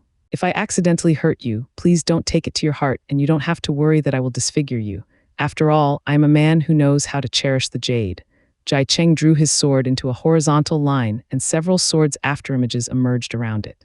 Hua Lidong's expression turned solemn when she saw several afterimages around Jai Cheng's sword because it was a sword intent. She never thought there would be another person who could comprehend a sword intent aside from Yang Chen at the age of 16. Yang Chen's sword intent was heavily focused on destructive power, but Jai Cheng's sword intent was solely concentrated on speed, as he firmly believed that speed was the essence of a swordsman. As long as you moved the sword faster, the lethality and sharpness were naturally increasing along with its speed.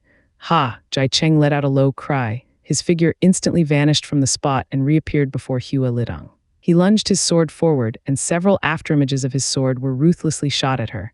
Hua Lidong had already expected this. She formed a petal shield beforehand and used it to block against Jai Cheng's endless sword storm. Layer after layer, Hua Lidong's petal shield was torn into shreds by Jai Cheng. She gritted her teeth while forcefully pouring all of her profound energy to strengthen her petal shield. Yang Mingli saw this scene. She hurriedly took out a small dagger from her sleeve, injecting profound energy into it before she threw it at Jai Cheng's back. HMPH, Jai Cheng snorted and bent his body to avoid the dagger. Hua Lidong took this chance to make a slash on Jai Cheng and successfully forced him away several steps. Buzz, while everyone was concentrated on the battle, the statue at the center of the hallway suddenly moved backward, and the hidden passage beneath it slowly appeared in everyone's sight. Sisters, get in. Hua Lidong didn't even think for a second as she shouted at Hua Wanru and others, telling them to enter the passageway. Block them. Hua yelled at his lackeys, but no one could react in time. Hua Lidong's group had already entered the passageway. Follow them, Hua shouted angrily and chased after Hua Lidong's group with his lackeys. Young master, do we need to chase after them? One of Jai Cheng's subordinates asked. Jai Cheng pondered for a moment before he replied, let's go, there might be a treasure down there. Following that, he brought Qi Tian'er and others to the passageway. It's a dead end. Hua Lidong and the rest quickly arrived at the spacious hall with 3 doors and found they could not open it. Where are you going? Hua and his subordinates stepped into the hall, and when they saw Hua Lidong's group desperately tried to open the door, they couldn't help but laugh out loud. It seemed the goddess of luck was on their side. Hua Lidong gritted her teeth and said to others, look like we have to go all out now. Even if I have to die, I'll drag all of them down together. Yun Jing stepped to the front and prepared to activate the final haze. This time she couldn't avoid using it anymore. Hua smiled wickedly and took out a crimson-colored sword with an exquisite design from his interspatial ring. He was going to end this battle as soon as possible, in case Hua Lidong's group escaped once again. Go, Hu Ao ordered his subordinates to attack Hua Litong's group while he ignited a powerful flame on his sword. Hua Litong threw several energy-replenished pills into her mouth and violently chewed them. Her profound energy surged, releasing another petal storm around her body. Creak, when Hua Litong and the rest were about to engage in a battle, the iron door in the middle suddenly opened. Her eyes lit up with a glimmer of hope as she hastily led everyone passing through the door, arriving at another spacious hall with the crimson throne in the center. Damn it, Hu Ao cursed out loud when he saw this scene. Why did the door have to open at this moment? He didn't think much about it and quickly chased after Hua Litong's group. Meanwhile, Jai Cheng's group just arrived at the place and saw this scene. They didn't hurry to follow Hu Ao in as Jai Cheng felt something was not right. Why did the door open by itself? Jai Cheng was in doubt. Qi Tian'er looked at the sun symbol on the other two iron doors and vaguely guessed, look at this symbol. Perhaps this place is the real core of the blazing sun mythical realm. Jai Cheng stared at the sun symbol for a while and tried to inject his profound energy into it, but nothing happened. Should we follow them? Qi Tian'er said. Honestly, she wanted to follow Hu Ao in as soon as possible. She didn't want to lose an opportunity to get a treasure if there was one over there. Jai Cheng appeared hesitant as his instinct told him there was something dangerous in that room, but he still followed in under Qi Tian'er's urge. The moment Hua Litong and the rest stepped into the vast hall, the first thing that came to their sight was a handsome youth sitting on the crimson throne along with an illusory figure and a strange red rat on his side. Junior brother Yun Jing immediately recognized Yun Linshan at first glance and became ecstatic instantly. Senior sister Jing. Yun Linshan nodded and turned to Hua's sisters and Yang Mingli. Sister Hua, Sister Yang, we meet again, you too, Fairy Hua Wanru. Please, all of you, come to my side. Hua Litong and Yang Mingli were confused and curious about how did Yun Linshan appear here, but they didn't have much time to care about this matter as Hu Ao and his subordinates had arrived in this place. They immediately moved toward Yun Linshan.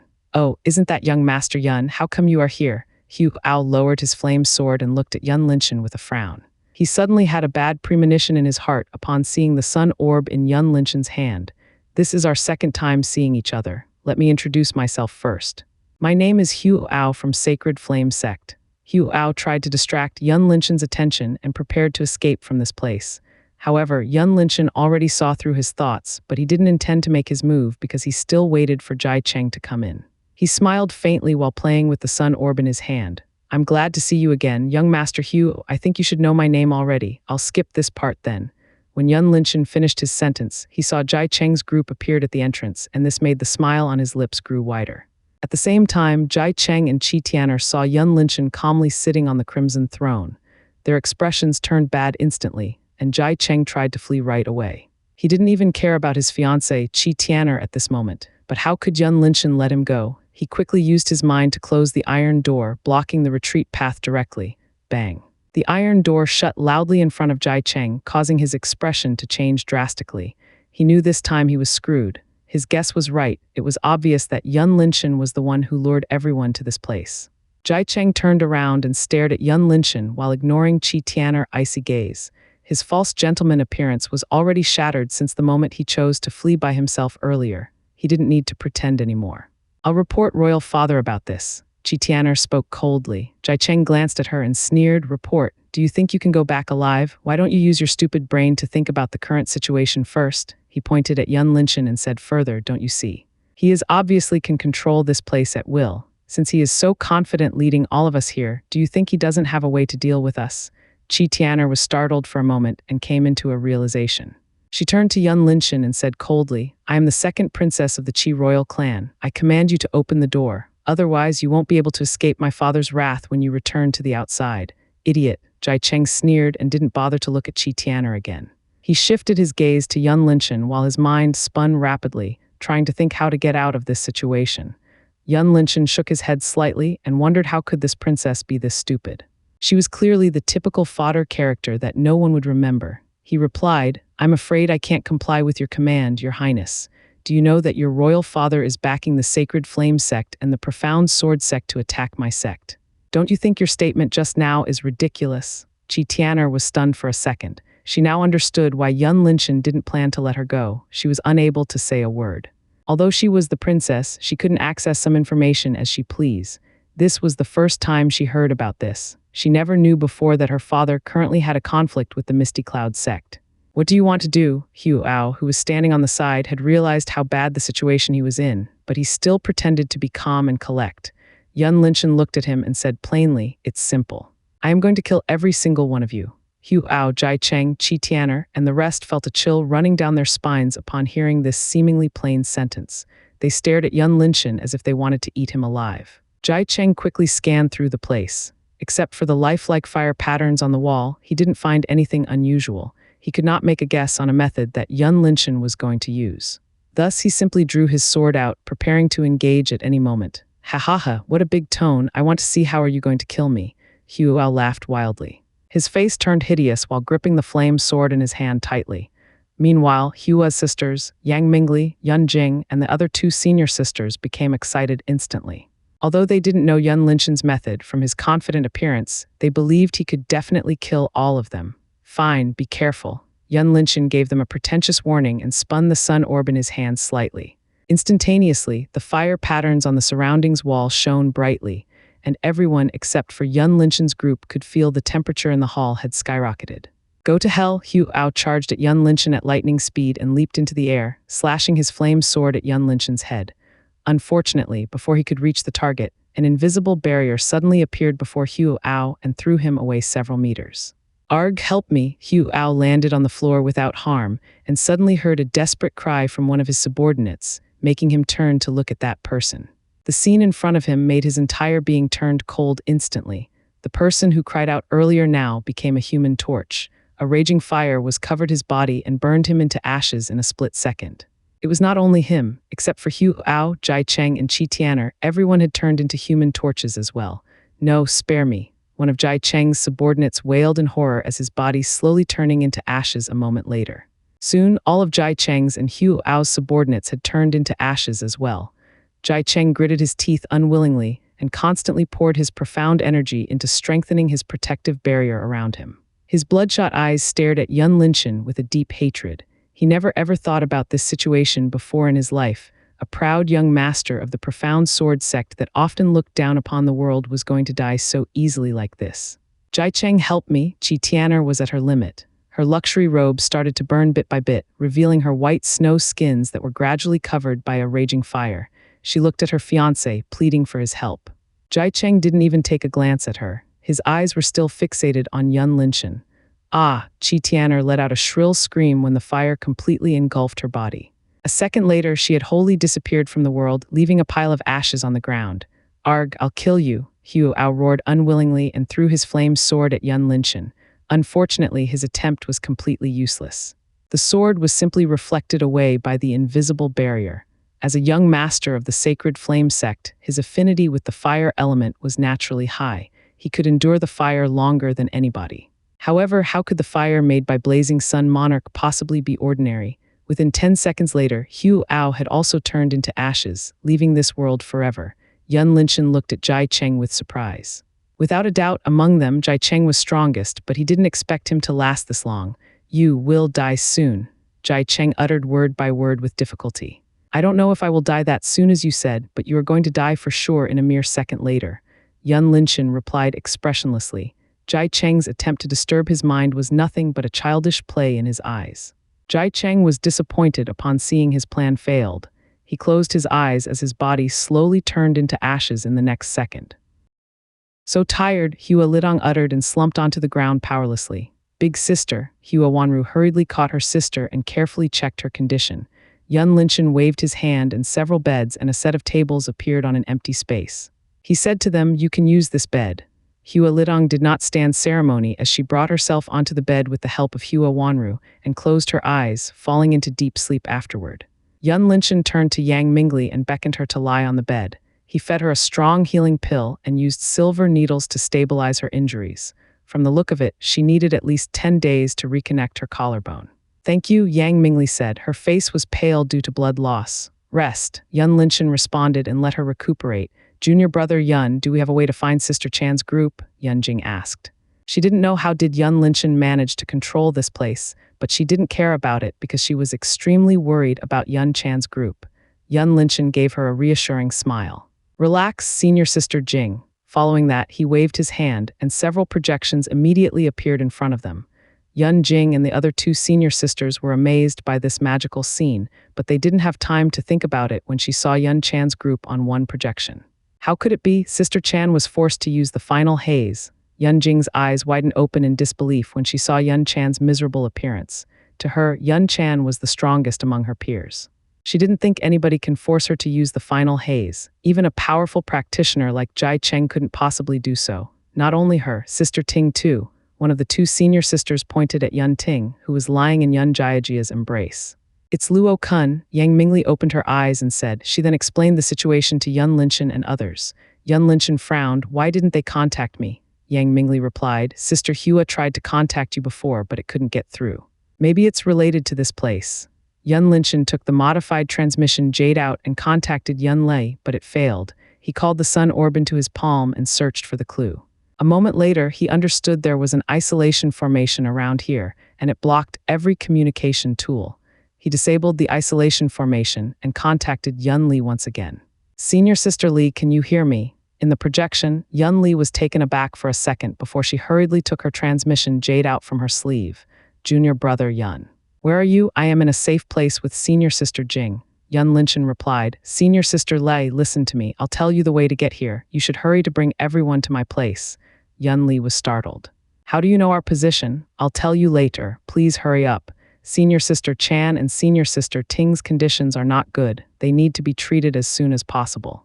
Otherwise, they will never regain their profound veins again," Yun Linshan urged. "All right," Yun Li responded and quickly told everyone in her group. They then started to move under Yun Linshan's navigation. "It seems we are not important anymore. How about we find something to do?" Yan Qi calmly sat on the chair, staring at a cup of tea that he could not drink while asking Little Flame. Little Flame stopped drinking the tea, looking at Yan Qi and smirked at him before continuing to drink further. Yan Qi smiled bitterly. He had long forgotten the taste of tea already and wanted to reminisce about it once again. Unfortunately, he was only a trace of a soul. Even though he could touch it, he won't be able to savor it. He let out a sigh and looked at the busy Yun Linshan with a thoughtful look on his face. Although he and Yun Linshan had known each other for a short period, he felt there was something special about Yun Linshan. Of course, he didn't talk about the silver necklace or the sun that Yun Linshan absorbed. What he felt was Yun Linshan seemed different from other youths at his age. Normally, a person who found himself being a destined person and obtained a supreme treasure should feel proud, exciting, or become arrogant. However, Yun Linshan didn't even have a slight emotion toward this matter, no joy or sorrow. He acted as if everything was within his expectation to begin with. Furthermore, Yun Linshan was extremely decisive when it came to killing his enemy. At the same time, he was so kind and considerate to his allies. All of these traits didn't seem to match a 16-year-old youth at all. Suddenly, a wild conjecture flashed across Yan Qi's mind when he stared at Yun Linshan's face attentively. "Don't tell me he is no, how could it possible?" Yan Qi muttered to himself in a low voice. The conjecture he had earlier had been quickly denied by him. 2 hours passed by in a blink of an eye. Yun Li's group finally arrived at the hall. Yun Linshan inspected Yun Chan and Yun Ting's condition and used his healing profound art to restore their profound veins. "You are fine now, Senior Sister Chan, but you can't practice during this week." Yun Linshan wiped sweats out of his forehead while talking to Yun Chan, who was currently lying on the bed. Yun Chan was extremely shocked when she found her profound vein had been restored. She looked at Yun Linshan and said with tears in her eyes, "Thank you, junior brother Yun, thank you." The moment she decided to use the final haze, she had already abandoned all the hope and prepared to live as an ordinary woman when she returned to the sect. However, Yun Linshan not only restored her profound vein, but he also restored her hope. She didn't know what to say anymore at this moment, as she was emotionally overwhelmed with gratitude. "What are you talking about, Senior Sister Chan? I am your junior brother. If I don't help you, who am I going to help then?" Yun Linshan chuckled. "You should take a rest. I'll go over there first." He then stood up and walked toward Yang Chen. "Thank you, Brother Yang, for helping my senior sisters." Yun Linshan bowed his head slightly, expressing his gratitude toward Yang Chen. Yang Chen hurriedly stood up. "What are you doing, Brother Yun? What I did is not that great compared to what you did to me back then. Besides, Luo Kun is my mortal enemy. I naturally won't let him go. It is a coincidence to meet all the Misty Cloud's fairies." Yun Linshan didn't talk about this matter further. He only nodded his head and sat down on a vacant chair between Yang Chen and Yang Mingli. "Your injuries you be recovered in 2 days at most." Yun Linshan glanced at Yang Chen's left arm and said, "This time, I won't let him escape again." Yang Chen clenched his fist. He was so frustrated when Luo Kun managed to escape from his grasp last time. Don't worry, we know his position. We can deal with him together. Yang Mingli comforted her younger brother. Yang Chen shook his head. No. I want to do it by myself. He then took a glance at Hua Wanru, who coincidentally looked at him too. Their gazes met as inexplicable feelings arose within their hearts. Since Yang Chen lost to Luo Kun many months ago, he never contacted Hua Wanru again, even once. Even though they met each other once again, there seemed to be an invisible wall stood between them. Hua Wanru gave a smile to Yang Chen and turned away. Yang Chen took a deep breath to calm himself down upon seeing this. His expression turned cold and asked Yun Linshan, "Can you show me Luo Kun's position?" Yun Linshan nodded. "I can, but I want to go with you. He dared to hurt my senior sister and even humiliated her. I don't want him to die easily." A cold glint flashed across his eyes when he said the latter sentence. Yang Chen didn't refuse this time. He understood Yun Linshan's mood very well. Yang Mingli looked at the two and said, "I'll go too." Before Yang Chen could reject, Yang Mingli said further, "Don't forget there are still many people from Luo clan out there. Not to mention those from the Qi royal clan and the Chen clan. We can't rule out the possibility that they have regrouped with each other before we reached Luo Kun's position. Both of you can't deal with all of them." Yang Mingli had asked about Yun Linshan's ability to control this place and realized, except for this place, there was no killing profound formation in the maze tunnel. Hence, she didn't think Yun Linshan could deal with all the enemies by himself as he did to Jai Cheng and Hu Ao earlier. Perhaps in Yang Mingli's mind, Yun Linshan had always been a doctor with low fighting prowess. That's why she had no confidence in him, even though he had already reached the 8th level of Essence Profound Realm. "We will go too," Yun Lei and Yun Jing said in unison. The scene where Luo Kun humiliated Yun Ting was still vivid in Yun Lei's mind. She wanted to take revenge. The same went for Yun Jing. When she heard about this matter, her anger was soared to the sky at once. Right now, she wanted nothing but to tear Luo Kun into pieces. "Count me in," Hua Lidong spoke from the side. She had recovered her profound energy over 70% now. Luo Kun was her goal for coming here in the first place. She normally wanted to kill him as well. "All right. We will leave Senior Sister Jiajia and 2 senior sisters to take care of Senior Sister Chan and Senior Sister Ting here. The rest go together." Yun Linshan made a decision and everyone agreed. "Let's go." After confirming Luo Kun's position, Yun Linshan's group of 10 immediately set off under Yan Qi and Little Frame's eyes. There are a group of 3 from the Chen clan in the left tunnel and a group of 5 from the Qi royal clan in the right tunnel. We can't avoid them, Yun Linshan said to everyone while looking at the translucent projection before him. "We can choose the right tunnel." Yang Chen expressed his opinion. Hua Lidong nodded in agreement. Since Qi Tian'er is already dead, they don't have a leader anymore. "We can eliminate all of them at ease." "What about another prince?" Yun Linshan asked. Before coming here, he saw a prince in the group, but he had no idea about his ability. "Him," Hua Lidong sneered. "He is nothing but another trash." Aside from the Luo clan, she hated Qi royal clan as well. "Let's go." Yun Linshan did not linger on this topic further and immediately moved to the right tunnel. After the group walking for 5 minutes, Yun Linshan stopped everyone and said, "Let me do this. I haven't tried my new power yet." Yun Linshan sat on one knee, holding an iron bow in his hand with 2 arrows in the position. He pulled the bowstring to the maximum range, waiting for a target to appear at the end of the tunnel. Everyone watched Yun Linshan with a surprise on their face as they suddenly felt his entire beings had blended into the surroundings as if he was not here. If it wasn't for an intense fire on the tip of the arrows, they probably didn't feel Yun Linshan's existence at all. At the end of the tunnel, a group of 5 men clad in the Qi royal clan's attires walked and talked toward the turn. They had been here several days but never met any profound beast before. Hence, they relaxed their vigilance and guard down a lot. When the 2 men on the forefront reached the turn, all of a sudden, their heads were pierced by the fire arrows and died without them knowing. "What?" The other 3 were shocked by the sudden ambush. Before they could react, Yang Chen and Hua Lidong had already appeared before them and brandished their swords at them. Before the man could say anything, his head was chopped off by Yang Chen along with another man beside him. Meanwhile, Hua Lidong managed to kill another man almost at the same time. Their battle prowess was even fiercer than before. Yun Linshan arrived at the scene along with the rest. He said, "Follow this tunnel. There are 2 tunnels at the end. We will separate into 2 groups to surround Luo Kun. Brother Yang, Sister Hua, and Fairy Hua Wanru should go together on the left tunnel. All of you will face Luo Kun in the front and leave his retreat path to us." Yang Chen nodded his head and looked at Hua Wanru briefly before he said, "Go." He then led Hua's sisters to the left tunnel while Yun Linshan's group entered the right tunnel. At this moment, the primary target, Luo Kun, was trying to contact his subordinates to regroup with him, but he was helpless as he didn't know the direction. Looking at a trace of burning in his arms, his anger flared up as he kicked the wall furiously while cursing. Suddenly, he felt something was amiss. Since he was young, he was extremely sensitive to danger. Luo Kun took his golden spear out and stared ahead at the end of the tunnel. He waited for several minutes before he saw 3 figures appeared in the distance. Luo Kun's eyes narrowed with a gloomy expression. He bellowed angrily, "Yang Chen, you can't run away this time." Yang Chen responded calmly and drew his sword out. Luo Kun turned to Hua Wanru and said, "So you've reunited with your lover, as expected from a bitch like you." Before Hua Wanru could reply, Hua Lidong stepped forward and yelled, "Yang Chen and my sister are in love with each other in the first place. It was you who broke them apart by using despicable means. You still have the face to call my sister that."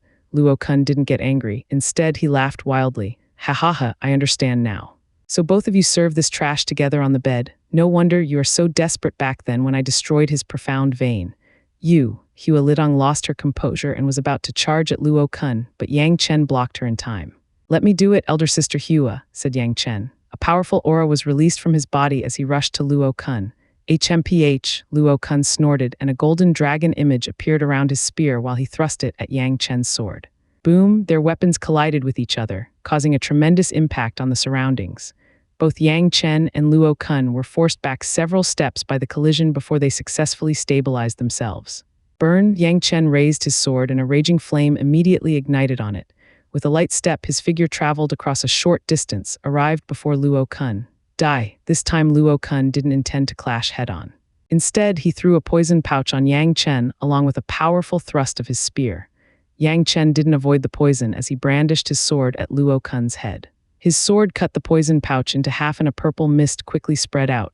However, Yang Chen regarded the poison mist as nothing. His desire to kill Luo Kun had far surpassed his own safety. He exerted all his strength into this slash. Arg! When the sword clashed with Luo Kun's spear, he once again received a painful burning sensation, making him let out a painful cry. Cough, Yang Chen stagnated 2 steps back and coughed heavily. His skin suddenly turned purple and he could feel a pricking pain crawled into his body. "Ha ha ha, you're dead for sure." Luo Kun laughed madly when he saw Yang Chen's skin turn purple, but he had no time to ridicule him further because Hua Litong had arrived with a petal storm. "Brother Chen," Hua Wanru cried out and rushed to Yang Chen. "Don't come here, this poison is too dangerous," Yang Chen yelled. However, Hua Wanru didn't stop her movement. She quickly hugged Yang Chen tightly and cried. "I don't care." Yang Chen looked at the beauty in his embrace and wanted to push her away, but he couldn't in the end as his strength slowly left his body. He could only sigh bitterly. He thought he could finish Luo Kun off with that slash, but the poison was acting too fast. Hence, his sword missed Luo Kun's vital point. "Brother Chen, you have to hold on.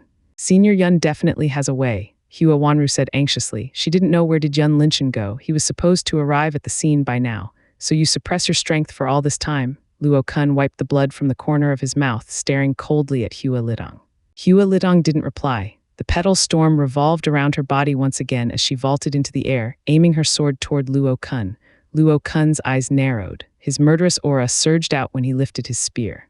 A golden dragon image coiled around his spear, letting out a roar, and rushed to Hua Lidong with a powerful force. Hua Lidong's petal storm immediately scattered away in a disorderly manner. The impact from the golden dragon destroyed her balance, causing her to flip backward midair. Die! A cruel smile emerged on Luo Kun's lips when he saw his spear was about to pierce Hua Lidong's heart. Siwu before Luo Kun's spear could reach Hua Lidong. Suddenly, 2 arrows broke the air at lightning speed and pierced Luo Kun's both hands. Ah! Luo Kun let out a painful scream and the spear slipped out of his hands. Hua Lidong used this chance to twist her body and kick the spear away before she spun around and fell onto the ground heavily. "Who?" Luo Kun turned around and bellowed angrily. Puff. However, what he received was another arrow sunk into his belly, causing him to scream once again. "Sorry, we're late. I didn't expect someone to turn up in the middle of the tunnel." Yun Linchen gave an apology to Yang Chen and Hua Lidong. Earlier, there were 2 people magically appeared on his path.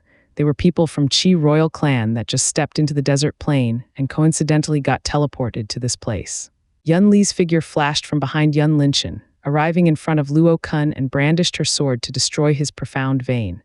"No!" Luo Kun wailed in despair when his profound strength slowly leaving his body. Yun Li didn't stop at that. She stabbed her sword in his crotch, completely cut off his manhood. "Arg!" Luo Kun let out a shrill scream. His current appearance was miserable to the extreme. A dignified and arrogant eldest young master of the Luo clan was now reduced into a eunuch. Leave him, senior sister Li, don't let him die easily. Yun Linshan stopped Yun Li, who was about to take another stab, and fed Luo Kun a healing pill. With an evil grin, Yun Linshan whispered to Lu Kun, "It would be too easy if you died just like that after humiliating my beloved senior sister." He injected his profound energy to heal Luo Kun and said further, "I'll let you know that being alive is worse than death." Luo Kun looked at Yun Linshan in horror. This time he was truly scared. He knew how strong Yun Linshan's medical profound art was. Certainly, Yun Linshan knew which spot could bring him the most intense pain. If Luo Kun could choose, he would rather fall into Yang Chen's hands than a doctor like Yun Linshan.